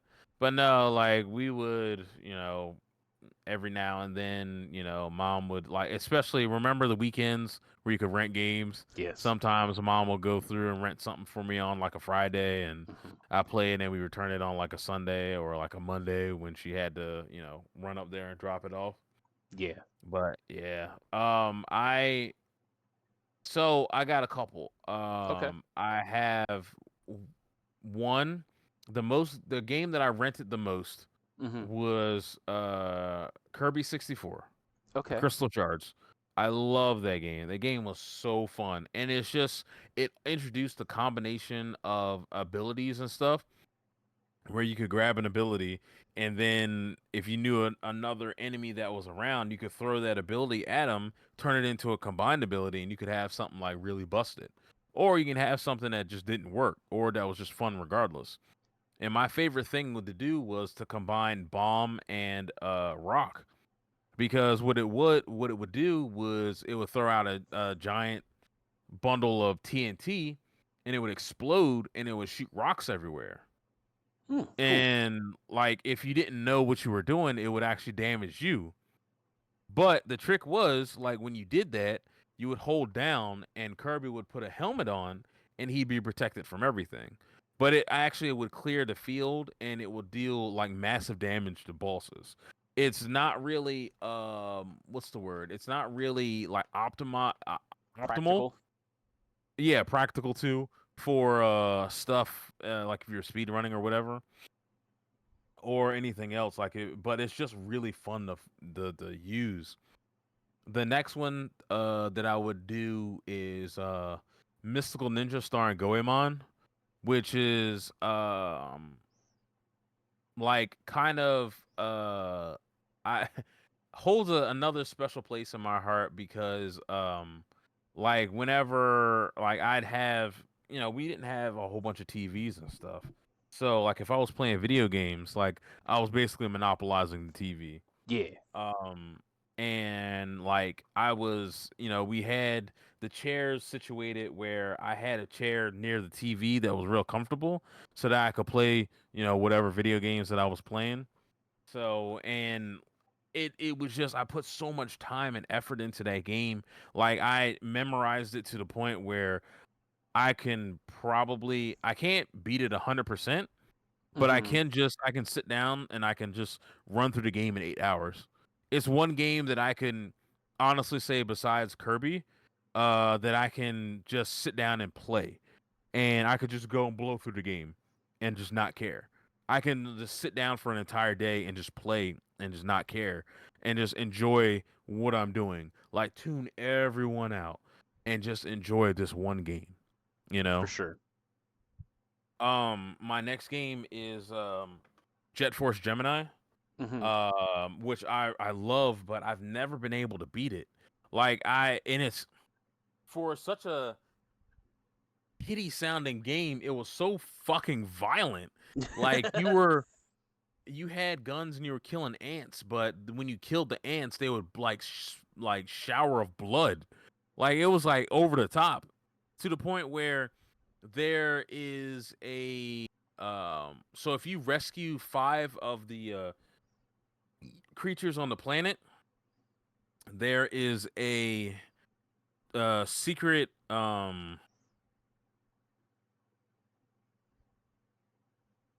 there's an unlockable secret, and it's Uh-huh. called and it gives rainbow blood.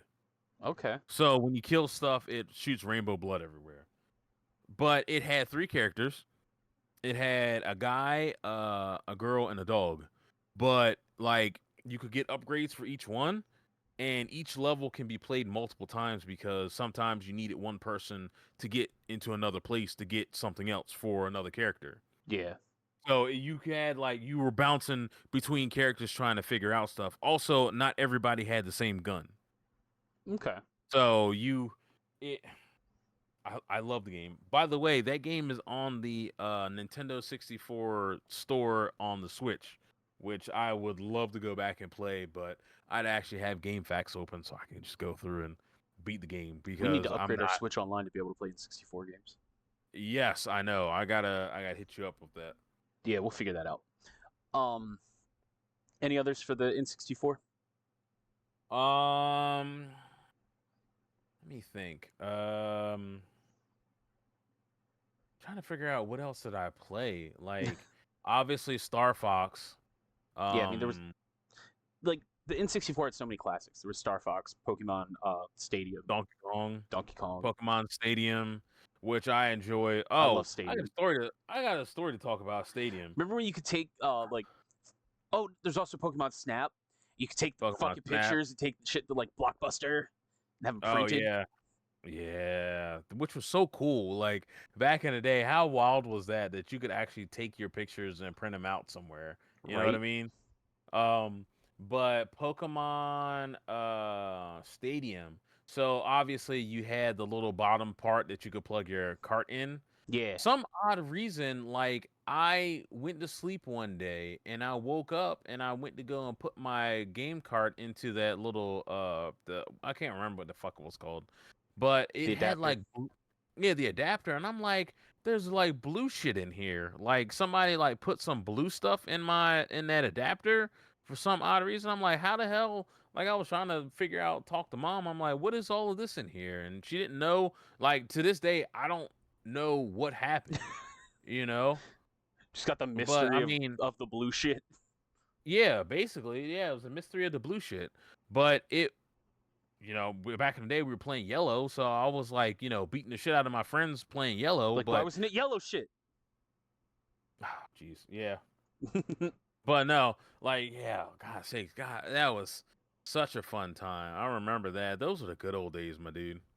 Those were Yeah. some great days where shit was just easy and life made sense and nobody was there wasn't no whole bunch of bullshit. Man, I Yeah. miss those days. So the next generation for us, it's Mhm. really the Dreamcast, which I've gotten wrong twice now, but I'm right this Right. time. You better be right. You're goddamn right, I'm right. The PS2 and the Mhm. GameCube. Yes. Dreamcast, like I've already said, is Soul Calibur. Yep. There's no point of beating around the bush on that. Like I would it's easy, Soul Calibur. I would say either I'll do Crazy Taxi 2 and Power Stone 2 because I spent a lot of time playing a lot of Crazy Taxi I mean, who and didn't? I, I played a lot of Power Stone 2 and Power Stone 2 like I was saying with my cousin with the printing. Mm-hmm. So Power Stone 2 had recipes to get different weapons and stuff. So you had to go through the game to unlock certain things and get Mm-hmm. weapons and stuff. So and like hindsight's 2020. I don't know why he didn't print double sided. But he print single sided. It was 256 pages to for every single recipe That's a in the game. fucking novel. It is. But we unlocked so much stuff, especially on the VMUs and stuff. So there's a 10 ton, not 10 ton, it's a 10,000 ton hammer that if you hit somebody with it when they're in their Power Stone form, it immediately knocks them out of it. Mm-hmm. Then there's the obviously it's a Capcom game, so the Mega Buster, you can charge up the Mega Buster to do a silly amount of damage. There's a there's a shield that you can pick up specifically that blocks everything. Bro, there's so much shit in that game. Like you have no idea. Like we played through that game. We took like 2 or 3 weekends just to grind to unlock stuff. Do you Yeah. understand how crazy that is? Bro, That's back in the nuts, day, dude. bro, like it was God, that game was something special. And Capcom will never bring it back, and that pisses me off so bad. Because everybody knows if they bring back like Power Stone or something else like the Capcom versus SNK stuff, they're gonna sell gangbusters. And they'll be like, well, maybe we can devote a team to make another one, but it's like there's like we're in this really weird fighting game renaissance where it's like, It's why would great. you not capitalize on any and all fighting games that you could possibly make money off of? Speaking of You fighting know? games, Mm-hmm. total not related to console generations or anything. Well, kind Mm-hmm. of. Capcom. is re-releasing Marvel vs. Capcom 2 with the whole collection of like Marvel vs. Capcom stuff like that, with like the Punisher and X-Men versus Street Fighter. Buy It that will be game purchased physically, again. everybody. It will be purchased again. Yeah, It will literally 100%. be my second time purchasing Marvel vs. Capcom 2. It's my third. That's fine. Yeah, It would have been my third as no. It would because I had it on have been my PS2, 360, and now. it would have been my fourth because I saw a copy come through on the Dreamcast, which I should have Ooh, purchased. yeah, This was back in the day when XL Games was around. yeah. So my point of bringing that up is, if you like fighting games, buy that game physically, because It Capcom shows has a Capcom that, habit to delist Marvel vs. Capcom 2. yeah. So if you buy it digitally and or want to buy it digitally and they're like, "Oh, we're removing it from the store," you fucked. Yeah. I have So it on the 360. Like it's still stuck on my still stuck on the hard drive. yeah, I'll never do anything else with it until they're like, "Hey, you know what? I heard you like Marvel vs. Capcom 2. So we're releasing Marvel vs. Capcom 2 as a standalone just on the Xbox." it's like And I'll be people. like, "Really?" It's like people with Hmm. PT on their PS4 hard drive. Right? Yeah. Oh yeah, they're not getting rid of that. No, that game is terrifying. By the way, that game Bro, made me piss my pants. how is it that there's a certain like a little handful of games that if you have it, like you can't like do anything else with it because it's gonna be gone. Yeah, You know? it's nuts. Yeah. Um, There's a fighting game that exists, but it doesn't exist. Um no, okay, like so it exists in the fact that there's screenshots, there's a little bit of gameplay footage, but a lot of the stuff got scrubbed off the internet because there was a license issue between the music and a couple of the characters. So they had to get rid of literally everything. But there are people that have played the game, but they can't show footage because it's going to immediately get struck down. yeah, So that's why I say it exists, but it doesn't exist. I'll have to get you the name of the game later, but yeah. it like you have to like I remember seeing it was they were saying it was going to be the most violent fighting game of all time because of Hmm. how it looked. Because I think they were doing some motion capture like Mortal Kombat like 1, 2 and 3, but it was going to have like realistic like kills. Okay. So, but like I remember like a long time ago seeing like a video for it, but it was only like 30 seconds. Yeah. Yeah, like it's man, I really wish I could remember that game. There's a guy on Twitter called Guile Winquote who has a physical copy of the game, but can't use the key on his PC so he can capture footage of it because the key expired. So he literally Damn. just owns the game but can't do anything with it. Damn. So That yeah. sucks. It's a one of those games that needs to be preserved, For sure. unfortunately. Because even though it was in finished totally, Mm-hmm. like it's sort of finished, but it's not finished. It deserves to be like preserved, I you agree. know? So the next console is the PlayStation 2. It's classic, everybody. Yes. Everybody had a PlayStation 2. Hmm. Like, mostly because it was cheaper than a DVD player. And it played Yeah. DVDs. Yes. Like, everyone had a fucking PS2. Hmm. So, Everybody had a PS2. Mostly everybody knew how to fix PS2s because the laser would always get misaligned because of the games. it's And not that that's hard. Just yeah, slide that bitch right back in place. and it's Sony's fault for that because they released blue backs, I was supposed to say, God silver forbid you backs, play a blue disc. and gold backs. Yeah, exactly. And then don't forget PS1 games had black backs. Yeah. So it's like how are you having so many different versions of everything in shit. You know You're how right. the hell? Shit. Yeah. So So for me with PS2, there's a handful of games. I could name off games all day like Simpsons Hit and Run mhm, or Marvel vs. Capcom 2, which I will stand by as one of the greatest fighters of all time, right. or something like the GTAs, the Ratchet and Clanks, the Sly Coopers, stuff like that. But there's a couple that I have to mention. Jack 2.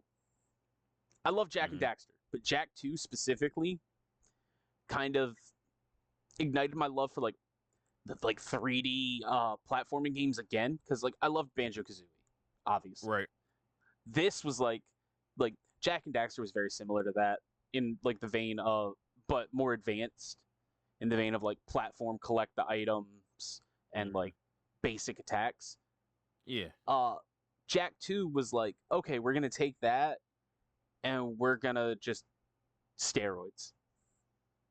And I'm like, and gun and hijacking things. I'm like, Yeah, like, that whole hell yeah. entire series took a fucking turn. Like, Yeah, it Jack got and dark. Daxter was yeah, Jack and Daxter was all fun, go lucky, haha, hee hee, stuff like And that. then the And first words then uttered in 2 Jack 2 is, I'm gonna kill Praxis. yeah, and then 2 is like, guns, blow stuff up, let's do it. Yeah, torture. And I'm about it. Mhm, It was so good. And the next one, these two are essentially my honorable mention, by the way, mhm, just because I love Jack 2. I love that game. I can't not talk about it. The next one, I'm going to mention because story time, because the story is hilarious. right.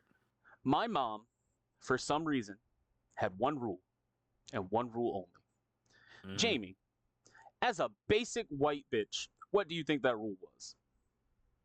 No cursing? No. No GTA. Ah, no GTA. Yeah. GTA Vice City? No GTA period. I Oh, don't okay. I don't know why. Well, actually I do know why. Because the hot coffee mod and all that. But I don't give a fuck. Um Right. my dad, being the troll he was, Mhm, um I saw this game one day. I knew exactly what it was. I knew mhm. 100% what it was. It was very similar to Grand Theft Auto. Jamie might already know what it is from that sentence. Um, Where the I'm Grand Theft Oh. I'm there. I'm looking, and it was one of those weekends like we would go to like Toys R Us, like we would grab some breakfast, go to Toys R Us, go to KB Toys, all that stuff. Um, Jamie's thinking about the game, and he's about to feel real bad when I mention it, and I go, "Dad, this looks cool. Can I play this?" And he was like, "Yeah." I get home. Is it, True Don't Crimes? yes, yes, it is. I was about to say Okay, don't I was mention it, about to but say. yes. Um, I get home and I'm playing it. I'm playing it for a couple hours. My mom comes in the living room, and I mean, she's pissed. He's like, I thought I told you you can't play Grand Theft Auto. I have the case beside me because I know exactly what she was going to say. I'm like, it's not Grand Theft Auto. And she's, look, it's true crime.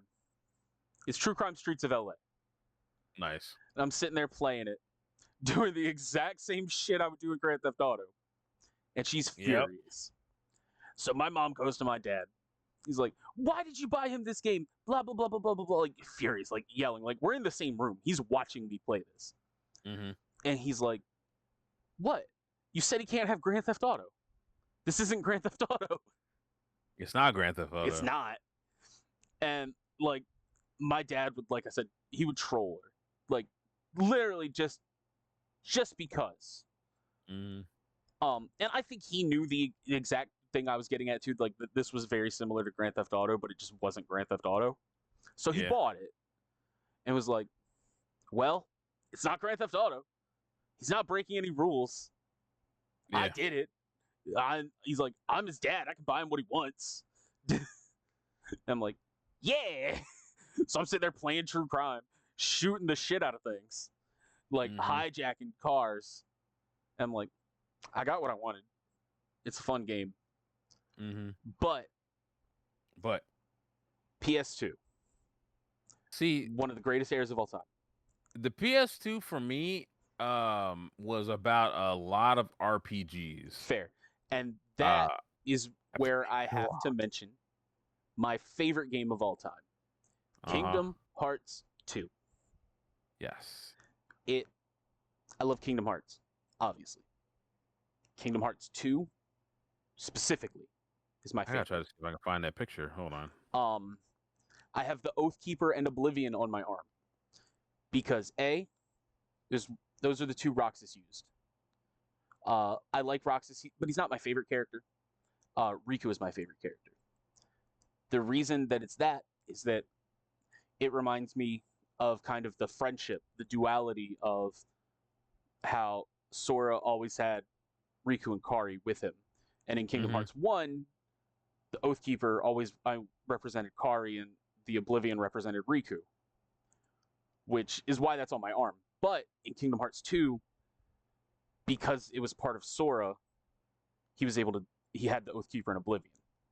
There's a way deeper story of why he had two Keyblades. That's a DS game that explains everything. I'm not going into that. It would be a whole fucking series for me to explain the Kingdom Hearts story. We're not going there. Roxas was a badass. Kingdom Hearts 2 was phenomenal. The whole forms where you could dual wield Keyblades, or you had the magic form, final form, master mode, all of that, or anti form where you could literally become a Heartless. The story where you were like, oh my god, we just beat Ansem. Now there's Xemnas. What the fuck? Everything going on. Organization 13. It was so... I'd never seen a story like that before. Like, Kingdom Hearts 1 was a giant mindfuck. Kingdom Hearts 2 took that to 11. And it had better gameplay. It had smoother gameplay. And it had a little mini game where you could make Sora sing Under the Sea. And it was amazing. At least they got rid of the gummy ship. Kinda, yeah. They got rid of Gummy Ship as you knew it. Yeah. Gummy Ship did make a return, but in better form later on. But yeah, the Gummy Ship in Kingdom Hearts 1 was not good. No. So that is the one I have to mention for PS2, and the other two were really just honorable mentions, just because I love Jak and Daxter. It's specifically Jak 2, and True Crime was a funny story. Yes. So, Jamie, take it away. Man, I don't even know. Let me just read off. Read off. There's so many. I'm gonna PS2 read games. off with There was what, like 900 and something PS2 games, or 1,000 PS2 games at one point. Something.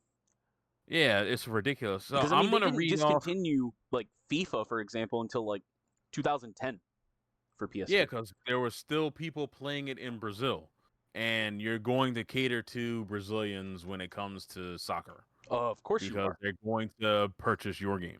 Yeah. Let me just read off what I have in my PS2 collection and tell me if you think this ain't hits, right? All right, so I got Tales of the Abyss. Of course. I have Okami. Oh my god, Okami's so good. Did not age well, by the way. The controls did not age well on Okami at all. Right. That's why you played on the DS. Yeah. Dot Hack Infection. Okay. Champions of Norath. Final Fantasy 13. 13? Galactic Red. That's a PS3 game, sir. 12. That's 12. Final Fantasy 12. It's the colors and stuff like that. So, Galactic Wrestling starring Ultimate Muscle. There's probably about to be a lot of WWE games in there. Actually, no. Oh. Star Ocean golden era. Yeah, it was golden era. Star Ocean till the end of time. Grandia Extreme. King of Fighters. The fuck was that? Damn. King of Fighters 06. Okay. Dragon Ball Budokai 3. Arcana Hearts. Neo Geo Battle Coliseum. King of Fighters 11. Soul Calibur 3. Marvel vs. Capcom 2. Capcom vs. SNK. God Hand. Hot Shots Golf 4. Artelenico. Time Crisis 3. And I do have the light gun for it. Hell yeah. Grandia 3. Steambot Chronicles, and Makia Kingdom. Nice. That's just the picture that I took. I think I still have more I'm sure. lingering around somewhere. But yeah, I think I'm in possession of the special edition of uh um, Devil May Cry 3. Nice. So, which is the best edition. Yeah, of course. By the way, there's a reason I didn't mention any of the Dragon Ball Z games, and we'll get to that because Dragon Ball Z games on PS2 were phenomenal, but I think there's one better, and Well, Dragon it's Ball Z games on the PS2 break controllers. yeah. I actually funny story. Dylan, I know you're watching. Marcus, you're probably watching too, and you both probably remember this. I had to wear fucking motorbiking gloves because Hmm. I would spin the thumbstick so much I would actually burn my hand, the palm. Damn. Yeah, What the deuce? yeah, Wow. yeah. Wild, right?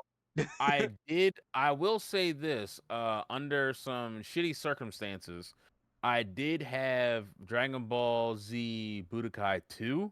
Uh huh. Fuck that game. Um, I I also had on the GameCube, I had both Super Smash Brothers Melee and I had the hell's it called? SSX Tricky. Mm-hmm. And then on the Dreamcast, I had the Gundam game. I can't remember that Gundam game, but I played it once and I loved it, and I took me forever to find it again. And when I found it, I loved playing it. But Yeah. somebody stole them from me. Damn, that Um, sucks. and I know I can't for say whom stole it because I know there were some workers that were working in the house where in our house at the Mm-hmm. time, and I hid my games somewhere where you couldn't you would have to know exactly where they were. I didn't hide them in my room because I'm like, well, there's no point to hide them in my room because if I put stuff in my room, that means I'd have to keep going back and forth to my room to grab stuff, and I didn't want to do that because at the time I was playing in the living room, and that was my setup. I had a color TV in there, I had my consoles and games under a table. But the crazy part about it is you wouldn't know that it was there unless you saw me like reach under there to grab it because there was a tablecloth too long for it and it draped over it so you couldn't see it. I think it's about time I So, return those to you. oh, I mean, I don't think I'm this kidding, was way. but I was gonna say this was way before you even knew me. that was So the even joke, if Jamie. I'm still a little butthurt over it I feel you. because it's like you took like those games were games that I played like a lot of. Well, Yeah, maybe not Budokai 2, but that's the Melee one. That's the and one you'd be okay with someone hijacking. like Melee and like SSX Tricky. Come Yeah, on, man. melee. Like, why you gotta take someone's melee? I've like when shit like that happens, I'm not buying them over again because it's Fair. just upsetting. For one, I actually spent my money to Hmm. purchase them, and somebody decided they wanted to be a cocksucker and take it from me. So, fuck them. I hope they get dysentery. Damn. So GameCube, arguably another classic that, while not having as many hits as the PS2, I think had equally as many memorable games. Listen, I can bring up the GameCube games that I have, I mean, if you by the want, way. I was Yeah. just gonna pick probably two or three. Because I mean, well, actually, I was gonna probably pick more than that because there's a lot of like really memorable moments. Like, there's fucking Donkey Konga with the bongos. Hmm. Um, like Mario Kart Double Dash, which is the greatest Mario Kart in my I've opinion, missed out on a lot of times purchasing Mario Kart Double Dash, but it was so expensive always. for sure. It's expensive to this day. Um, Yeah. Melee, phenomenal game. Melee Um, is great. I wasted so many hours playing that game. Or Hmm. like how to unlock Mewtwo was like be in a fight for fucking 12 hours or whatever. And I was like, well, I'm gonna just turn uh my GameCube on while I go to sleep and just come back Yeah, at it. same. I did it a different way. I turned it on and then I just let it run and just cut the TV off in the middle of the day Hmm. and just watch TV in another part of the house Yeah. until I got finished. Or like But I mean, then there's like Pokemon Coliseum, Pokemon XD Hmm. Gale of Darkness. There were so many, and then there were Yeah. shitty ones like Dragon Ball Z Sagas. Oh fuck that game. You mean sag ass Yeah, because that's what it's that supposed game to was be. Sag ass. ass. That It game is was. ass. There was Star Fox Adventures, which you either loved Which or you is hated. great. I love that game. I still say that game has some of the best water physics in any video game. It just looks clear, What about that you Call of know. Duty Ghost Fish AI? I don't know about nothing like that. You've never seen that video? No. Oh You my gotta send god, it it's to me. so yeah, I will. Um, for me, on the GameCube, Hmm. it was Soul Calibur 2 Yep, I got that. because like it was really between that. Like if friends were over, it was 100% that or Melee. Right. If I was playing by myself, it was Pokemon. I mean, I I am an only child, so that's the reason why I have a lot of RPGs back in the day. Now, not so much Well, me and because my, I can my just brother play. and I didn't get along, so yeah, I had a lot of RPGs too. Yeah. Well, your brother's a dickhead, Well, so yeah, you're right. I just didn't want to say that. I can say it. I could say I it don't too. That's understand. fine, but I don't understand why you didn't want to say it because you say it all the time. because it's not relevant. That's true. I wait for it to be Yeah. relevant. Oh, well, it's relevant today. Shut up. Fair. My game of choice is Tales of Symphonia. That I put a that makes lot a of hours lot of into that sense. game. I love that That game. is a Oh, very you bro, game. did you fucking see? There's a definitive edition of Tales of Symphonia coming out. I did. Bro, how did I not know about this? I went to a fucking GameStop. I was down in Ocean City and I saw it. I'm like, wait a minute. Tales of Symphonia? Holy shit. What the fuck? The Bro. same reason your dickhead ass didn't tell me about a Totally Spies live action series being made by Will Ferrell. Oh yeah, my bad. Yeah, So, but yeah, I'm so steamed up. I'm just gonna buy the game, to be honest with you. makes sense. There's no way I'll be able to play it on my Xbox that I have now, but like in the future But you'll when I upgrade it. am. Yeah, I'll upgrade it. Yeah. It'll take some time, but I'll upgrade it. But I'll still have the game so I can play it in a really good HD fidelity and go through and play and unlock stuff and do what I've always wanted to do. Go through, beat the game with a good like grade, and then restart the game on New Game Plus with all the best stuff, with all the abilities unlocked. That had to be one of the first games to have New Game Plus. No, there's been plenty. There's been plenty of RPGs before that, but this is the most memorable because all the Tales series have that. Uh huh. Every single Tales of has a New Game Plus, Yeah. so that you can go through and play and be like, oh, I want to unlock all abilities, or I want to have like max level, or I want to have all the gold and stuff like that. But it literally gives you like a menu of stuff, and then it tells you how your grade was, and then you can just pick from what you want. Yeah. That's cool. So yeah, I love it. Like because there you can it's really overkill. But like I restarted my new game plus on another save and I Mm-hmm. used there's a guy on there who's a caster and I went to cast this big ass like lightning spell and just like nuked all the enemies and I'm like, yeah, that feels good. Oh man, I remember cheesing that final boss when I was playing. When I was under level and I cheesed the final boss. Gotcha. Yeah, I can't even remember how I did it, but I remember beating the final boss. It was good. Yeah. So the I can't believe I didn't mention Super Mario Sunshine. I fucking love that game. Um, Sunshine's good, it is very good. even though it gets a lot of hate. It does. I don't know why it gets so much hate. It doesn't deserve the hate. It does not. Um, the Wii. So the next generation, the Wii, the PS3, 360. Hmm. Um, the Wii was oh my god, that was a cultural event at that point. Yeah, bro. You know how many people I set up getting Wii's when I was working at GameStop? Bro, Too I many. set so many people up to get Wii's. And then I got a Wii. Bro, I got a Wii day of, obviously, because of privilege. Yeah. Um, but I had to double bag it, and then because I didn't have a car or whatever, I had to wait for my mom to get to me, and Yeah. then like she took me back on campus and stuff, and then I was looking You had to around, hope to making not get sure. robbed. Yeah, I was looking around, making sure nobody saw me, and then I ran upstairs, and I showed my roommate. I was like, "Bro, guess what I got?" And I pulled it out. He was like, "Holy shit, you got a Wii?" I'm like, "Yeah, man, bro." And it sucked because the next day I think I had class at like 9 or Uh-huh. 10, so I couldn't stay up too late. But we definitely did play a little bit of Wii Sports before. Oh, of course you did.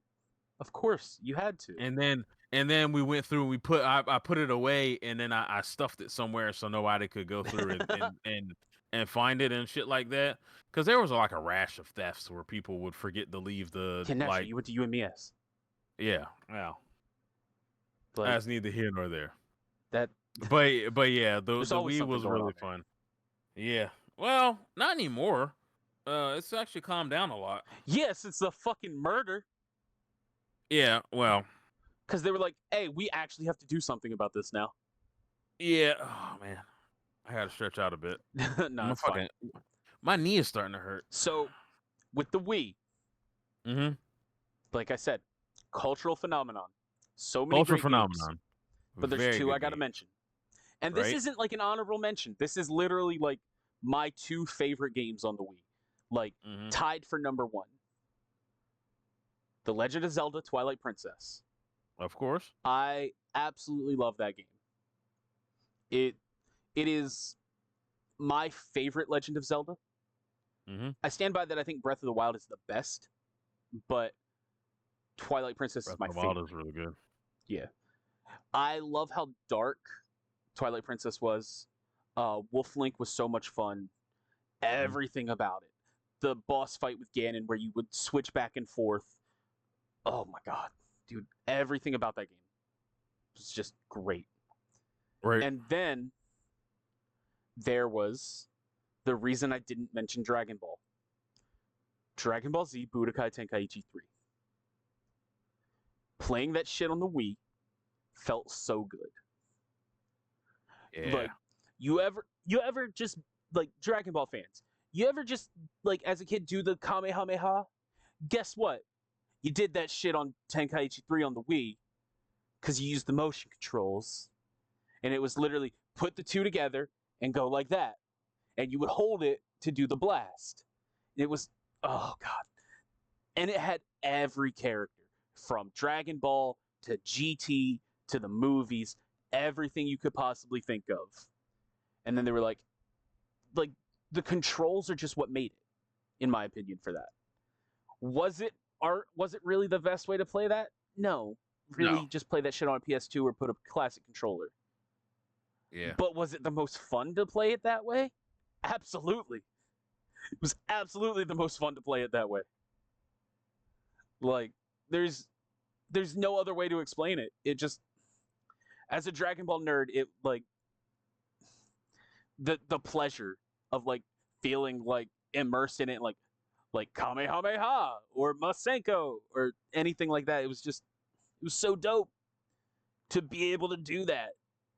Cause Yeah. there was so many times like as a kid on the playground, we would like imitate that shit. Then to I remember actually those days. imitate that shit for game controls, perfection. Absolute Perfection. perfection.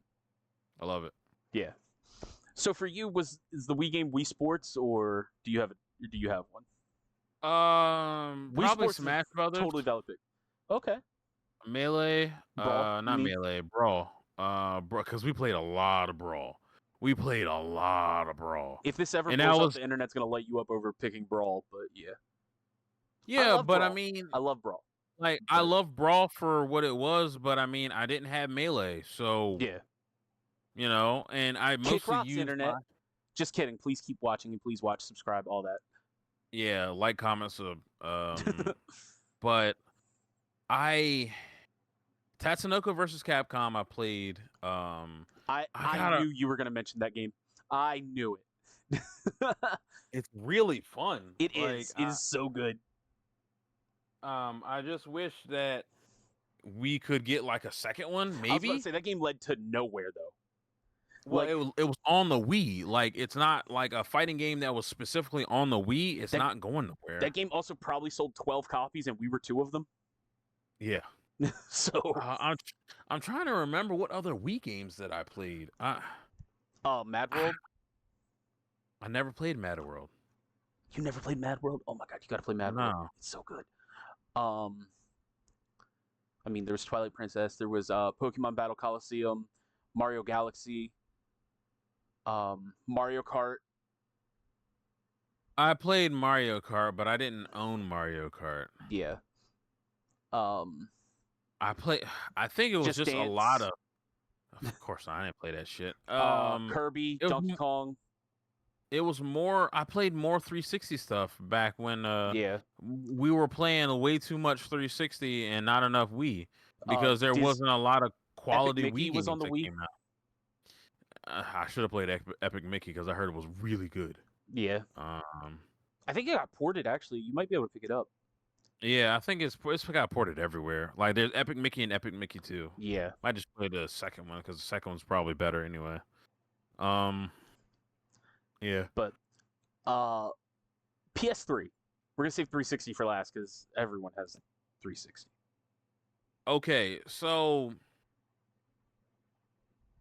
I will say this, and it's a game that you can only get on the PS3, and I loved the shit out of it.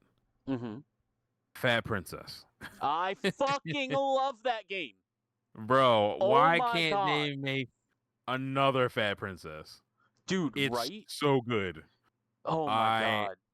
Need more Fat Princess in my life. It was just, and that's like, it's a game that I think would sell well in this day and age. I'm pretty sure, by the way, everybody, this game, talking about Fat Princess, like, this is how Jamie and I became best friends. Was talking about Fat Princess and playing Fat Princess. The game's so good. I think Fat Princess was the first game I bought DLC for because that's how you got the extra characters. Yeah. Because I think that's how you got the ninja, wasn't it? The ninja and I think the pirate? That sounds right. Yeah. The ninja and the pirate. And the pirate, I think, could summon cannonballs in a location. I don't know. It's been a long time since I played it. It's been so long, dude. Fat Princess. Oh everything my God. else, like everything else was like, okay, whatever. I mean, I could just play it on 360. So, yeah. But Fat Princess was Fat fucking Princess, man. It was so good. Game. It was so fucking and it was so simple to play. Yeah. You know? And then like you get so frustrated when people will just jump on you and just blow you up, and it's like, bro, come on, man. Like wow. Like Sony hit it out of the park with that game and then did nothing. Yeah. And that was back in the day where the online service for Sony was free. And was shit. Well, yeah, it was. Well, that's why got taken down for a month after Mortal Kombat came out. Yeah, they got shot right in the foot because of that. Yeah. And then they had to scramble to try to figure stuff out. And then when the PS4 came out, you got to pay for it. And then people got pissed off. It was like, oh, why am I paying for this? Blase, blase. But you ended up with at least a little bit better servers. Yeah, I was about to say you're paying for protection for servers, so nobody gets taken down again. They still weren't great though, because they definitely got taken down. I did play Killzone 2, which was fun. So hot take, I hate Killzone. Right. It feels like they were like, let's make our Halo, but it was so slow. Right. Like, I'm like, why? Because it feels like you've got like the health and everything of Master Chief, but you move like a fucking slug. Yeah, it's been a long time since I played that. Yeah. So I can't really remember 100% on that. I did play Mag back in the day. I was gonna mention Mag. Oh my god, dude. Bro, Mag was such a unique game. It was a unique 256 multiplayer. Yeah, and then nothing like that has ever happened again, which is wild. I'm like, wait a minute. Especially with all these battle royales. Yeah, you have all these battle royales, and I'm assuming that it's just server integrity that you couldn't have that many people. But how could you do it on the PS3, but you can't do it now? You know what I mean? Yeah, I have no Like idea. I understand the chaos that it would cause, plus the slowdowns, plus if it's crossplay, it's gonna have the talking between servers are gonna be different. It's gonna be some type of lag, blase blase. I don't care. Just figure it out. You Right? know what I mean? If you could figure it out on a PS3, you could figure it out today. Yeah. Like For there's no it's reason why you can't figure it out today. yeah, I'm You know not what I gonna say mean? it's simple because I'm sure it's not, but It's not. they successfully did it. Yeah. Like, come on. Yeah. So, and I That mean, game was it killed SOCOM, and then SOCOM like has been trash since. yeah, exactly. You know? Actually, I can't even believe we don't have another SOCOM. I guess it's just because of uh Call of Duty. Yeah, I But then guess. again, no, not Call of Duty. It would have to be Or Battlefield. Battlefield. Yeah. Yeah. And Um, because there ain't no more fucking Rainbow Six. It's just Siege. it's And literally I'm just like, Siege. Yeah. which is dumb because I miss regular Rainbow Six Vegas and Vegas too, you know. But I think all that stuff kind of got taken over by Payday. When you get a Series X, we got to Mhm. get you on X Defiant. Yeah, I played Yeah. a little bit of on the PC. Okay. It's fun. But I kind of just I don't know. It's not the fact that I'm not in the mood No, for for that sure. type of a shooter. It's just like I don't know. I feel you. For me, for PS3, Hmm. 360 was admittedly my like of this generation the console I played the most. Yes. PS3 was the one I definitely played the least. Yeah. PS3 was my console. I got the PS3 as a graduation present back in 2010. Hmm. Um, and I used it for exclusives. I I would say that probably my favorite pick on PS3 was actually the first game I had on PS3 because Hmm. I got this PlayStation as an early graduation present actually. Um, God of War 3. I skipped school to play God of War 3. Nice. I love God of War 3. I love the whole franchise, but that game was a lot of fun. Um, was my favorite God of War up until the PS4 and 5 era Hmm. when they became more open and less kind of hack and slashy. Yeah. But it was brutal, and it finished his original story so well, and it it's just fun, man. Like there's nothing more to it. It's just fun. Exactly. Like it ends with a Street Fighter type boss fight. Like what the fuck? Yeah, that's the one where you fight Zeus, right? Yeah, Zeus and stabs you it with goes the sword. 2D. Yeah, Yeah. it was really Yeah. cool. Don't think I played it. Hmm. I might have watched people play it, but I don't think I personally played it. Yeah, I mean, there's a lot of other games on PS3 that were great, like Little Big Hmm. Planet, Mod Nation LBP is Racers. good. Bro, Little My Big Nation Planet. Racing is fun. Funny story about Little Big Planet.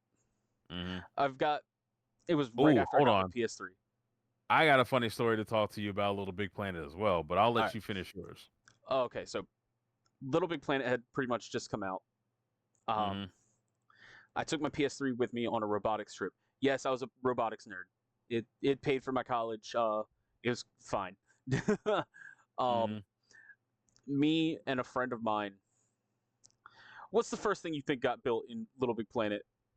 We built a dick rocket, naturally. Of So course. Why not? there were three of us. Two of us were building this dick rocket. Mm. Another one was off screen. He built two fucking TNT towers. Where do you think this went? I nigh. Really? Oh, The hold on, it was unintentional. And the dude who built the two towers is fuck. he's he's Middle Eastern. Oh no.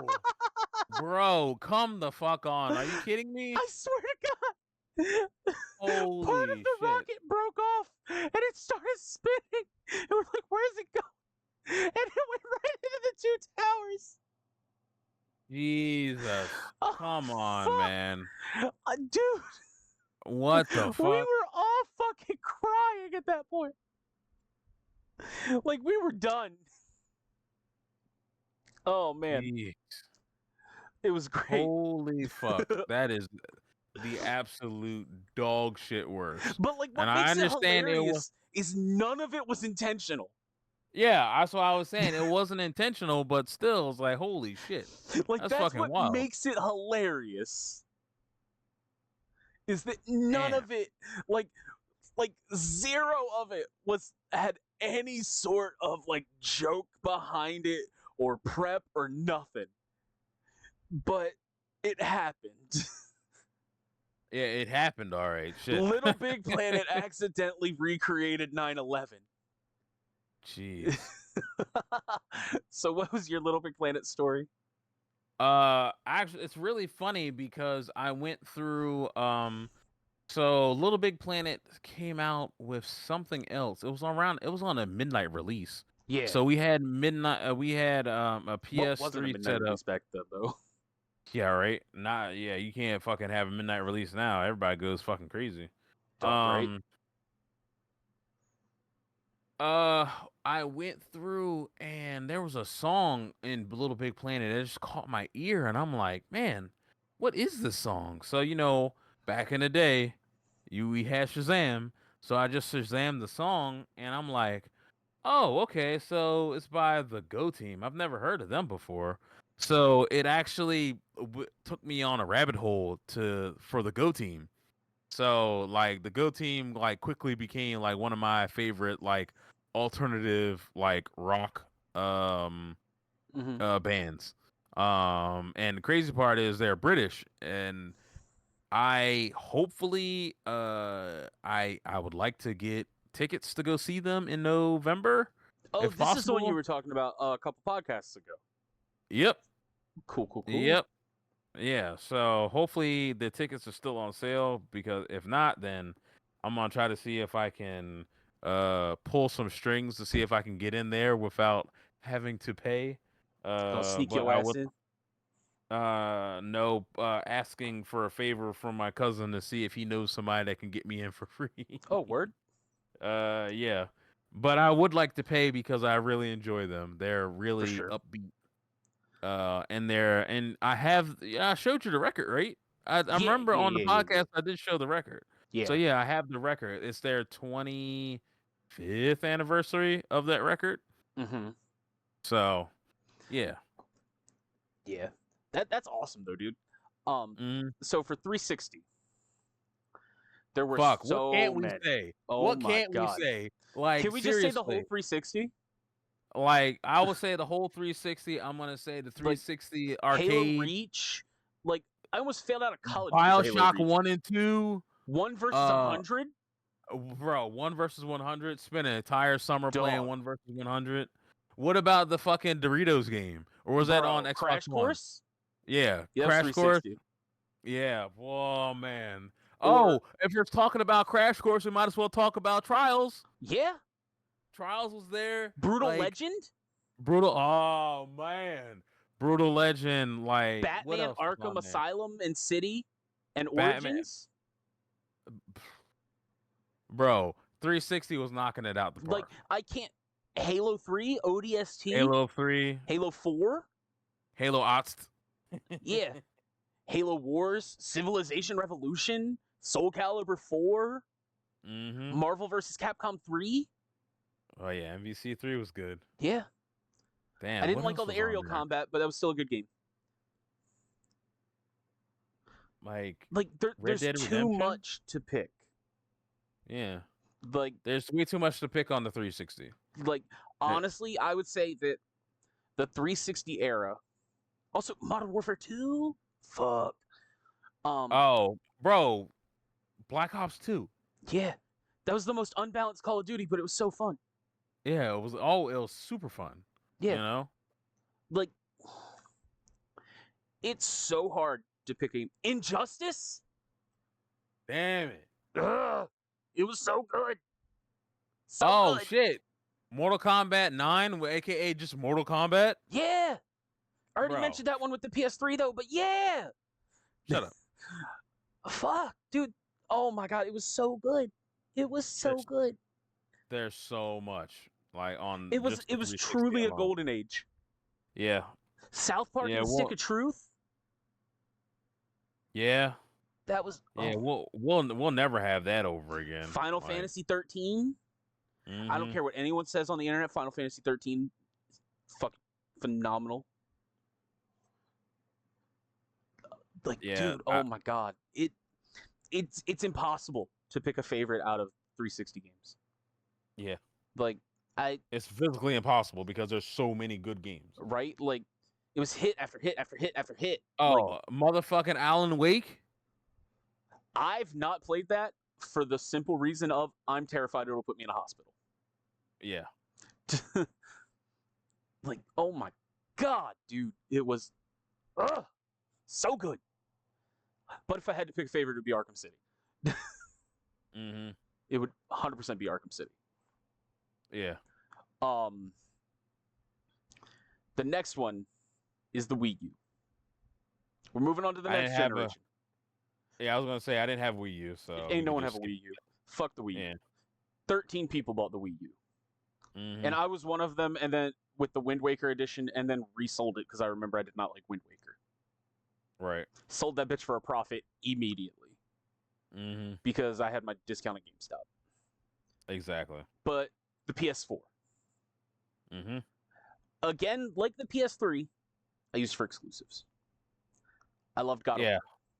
I loved Infamous. Fun thing about Infamous Second Son.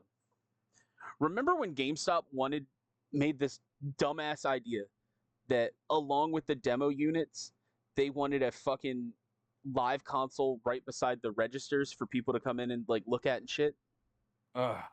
Bro, that shit was so dumb. Yeah, terrible decision, right? Mm-hmm. I played through Infamous Second Son in 2 shifts on that PS4. Nice. Like, I was in Pokemon, it was fucking dead.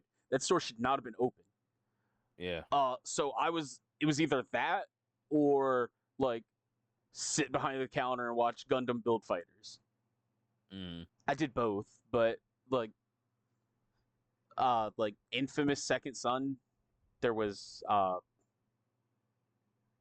damn it, I'm drawing a blank. Hold on, I'm just gonna pull it up. Spider-Man. Spider-Man was gonna be my pick, so that's why I was saving that for last. But there was Gundam Breaker, new Gundam Breaker, Bloodborne, Digimon, Digimon Cyber Sleuth. I remember a lot of people coming in looking for that game once the Dark found Souls, Dark Souls 3. Yes. Yeah. Let's see what else. Ratchet and Clank, the reboot. Mm-hmm. Detroit Become Human. Yeah. Beyond Two Souls.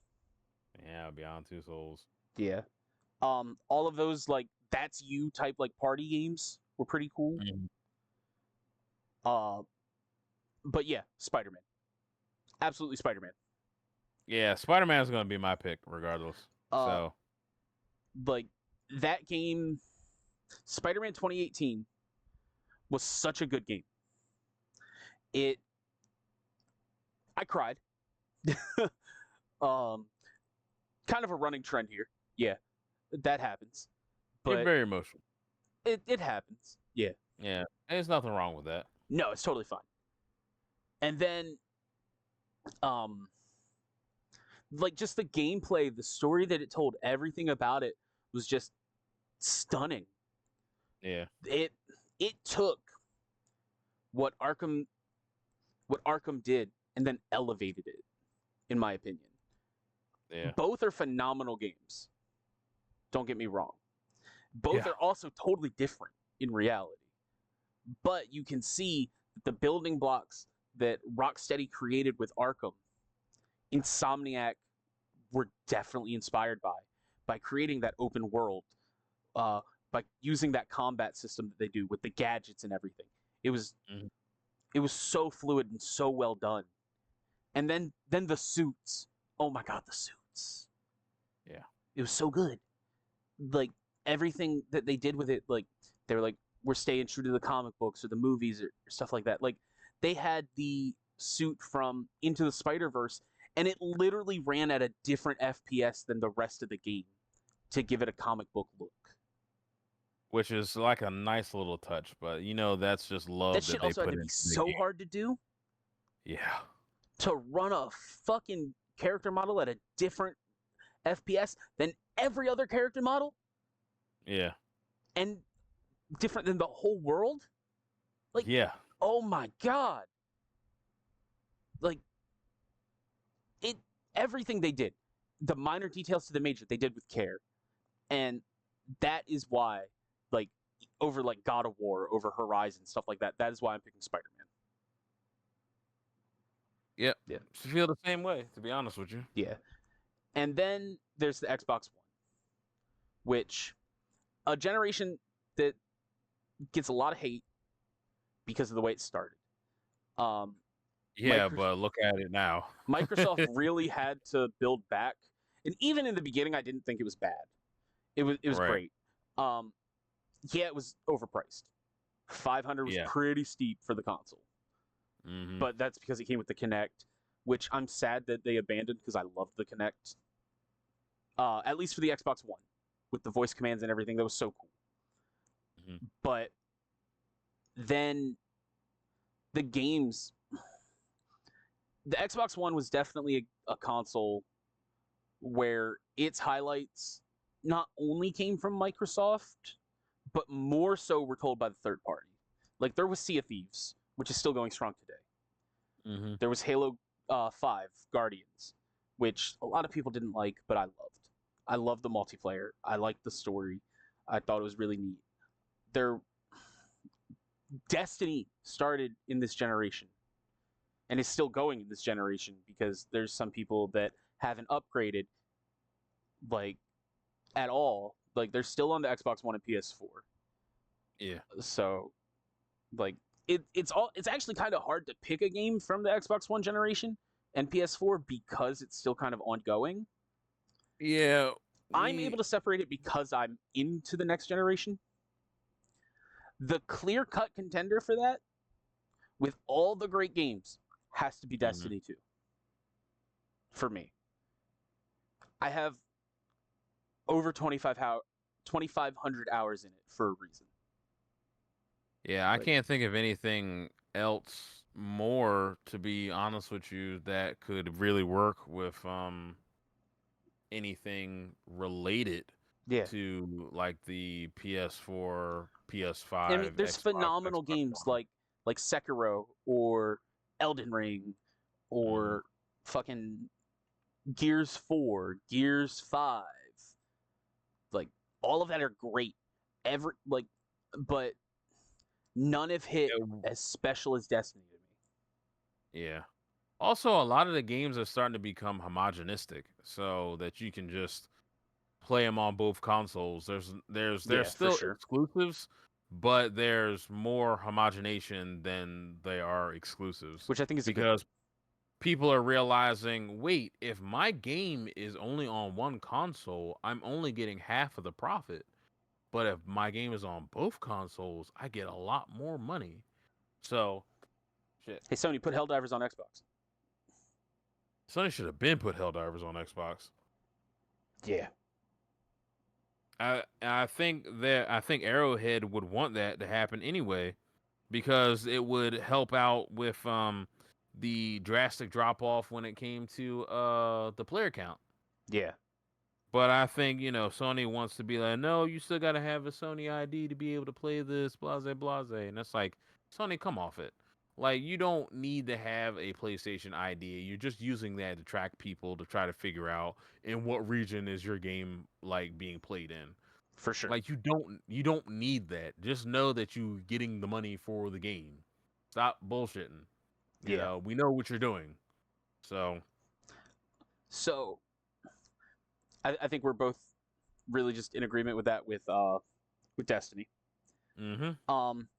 For that, I think that's like the perfect time to wrap it up. Jamie. Yeah, we've been going for a while. Yeah, we have. Oh, this might be Minus the longest technical episode. issues. Yeah, minus technical issues that we had at the very beginning. Yeah. Do you want to Damn, pull we're up the so Google Doc almost. and pick a topic? Or unless you already have one in Uh, mind? I don't have one in mind. Can you share the Okay. Google Doc with me again? I can in a second. I'll pull up the Google Doc then. 'Cause Um, I never had a chance to go through and do the tragic. thing with the thing. So Let's yeah, see. I'm gonna throw myself down the flight of steps for I'm you, just gonna sir. screenshot it and send it to you on Twitter so you can see it very fast and make your choice. Which this is the downside of doing things pretty much as we go and fast and loose. Mm-hmm. We figure it out. Check your Twitter. Yeah. All right. Let's see. Yeah, we have a Google Doc of all of our ideas. Jamie has access to it. He just hasn't like accepted the access to it yet, so I have to resend it. But um, we've got a lot planned. Everybody, it's gonna be a lot of fun.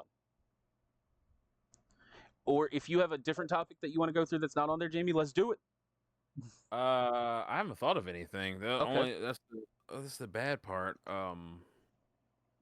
I'd have to. We can pick something from here, and then I have to think of something later on down the road. But I am enjoying the Digimon versus Pokemon versus Yu-Gi-Oh debate. Digimon versus Pokemon versus Yu-Gi-Oh. Let's Yeah, fucking do it. yeah. Sounds like a plan. Because we can go into the Big Bad Beetleborgs one. That's episode 20. I gotta do research on that because I'm gonna have to I need. rewatch it. No, well, I'm going to actually look into the impetus of Big Bad Beetleborgs, which are the Metal Heroes, Yeah. which is the stuff that was in Japan, but then came over here for Big Bad Beetleborgs. Yeah. So I want to because he wants to do his homework. Everybody. I actually do want to do my homework on that. I hate Big Bad Beetleborgs, but I promised him that if we kept going, I would do a Big Bad Beetleborgs episode. Yeah, because Big Bad Beetleborgs is great. I don't understand why you don't like it. It's not great, Jamie. It's not. It's a good tokusatsu show. And you're a hater. How about that? Yeah, okay. I'll accept being a hater. Yeah, I gotta think of some, bro. Like the fighting games is on there that we can talk about too. Yeah, but I'll have the Pokemon, the Digimon Yu-Gi-Oh Pokemon one, was one that I wanted to get Dylan back on where he couldn't make it for the Toonami. Mm-hmm. So that would really just be a whole episode in and of itself. So if you want to do fighting games, we can do that and then do the other one later. Okay, yeah, let's do fighting games. Fighting games, perfect, because we both love fighting games. We do, even though I suck at all fighting games. I haven't been good at fighting games in a long, long time. He won't play me in fighting games, everybody. No, I won't. I refuse. He knows I'm good at them. Yeah, 100%. Then we play Battle for the Grid, and then you just push my shit in the entire time, and I'm like, oh, yeah, bro, this is some bullshit. Absolutely. And for the record, this wasn't like I had a ton of practice and he had like none. No, this was fucking launch day. Yeah. And I just mollywopped him. It was bad. It was very bad. I've got friends that won't play Injustice with me anymore. It's rough. But we'll save that for next week. You know what our second topic is next week? What? GameStop horror stories. It's about time, Jamie. Oh my god. Don't give me that look. You're the one who brought it up as a topic originally. I did. I did bring it up originally as GameStop horror stories, but God's sakes, that place is just such a...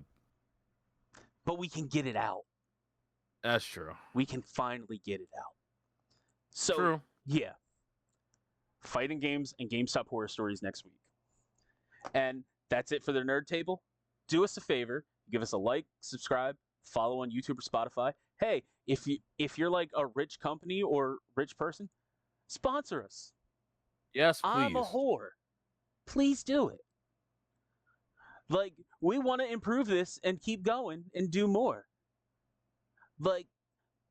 We haven't mentioned it or anything, but there's a local con coming up and we'd like to have a panel. To do that, we got to grow. That's true. We do So, have to grow. like, please We need to get some merch too. So love us. We need to get our logo designed, but that's coming up very soon. yeah, true. Like, love us. Spread the word. The word of the nerd. Holy shit, that's a merch idea. Bro, you might write it down. Write it down and copyright it, my dude. Yeah. Because if you don't write it down and copyright it, somebody's gonna steal Write it. that shit down then, Jamie, because I will forget. My You have God. a computer in front of you. I can't do this without Discord killing itself. Shut your head. Shut your face. That's what I meant to say. Leave a comment. Make sure to follow us on Twitter at nerd_table to keep up to date with us. My socials are at Nightwing593 on Twitter and Twitch, and on Instagram, Nightwing5930. Jamie, plug your shit. You can find me at on Twitch at Silverwolf with an E24. You can find me on Twitter at Sir Dr. JC Sterling. Yeah. Yep. So that's it. Till next time, keep nerdy. Keep nerdy.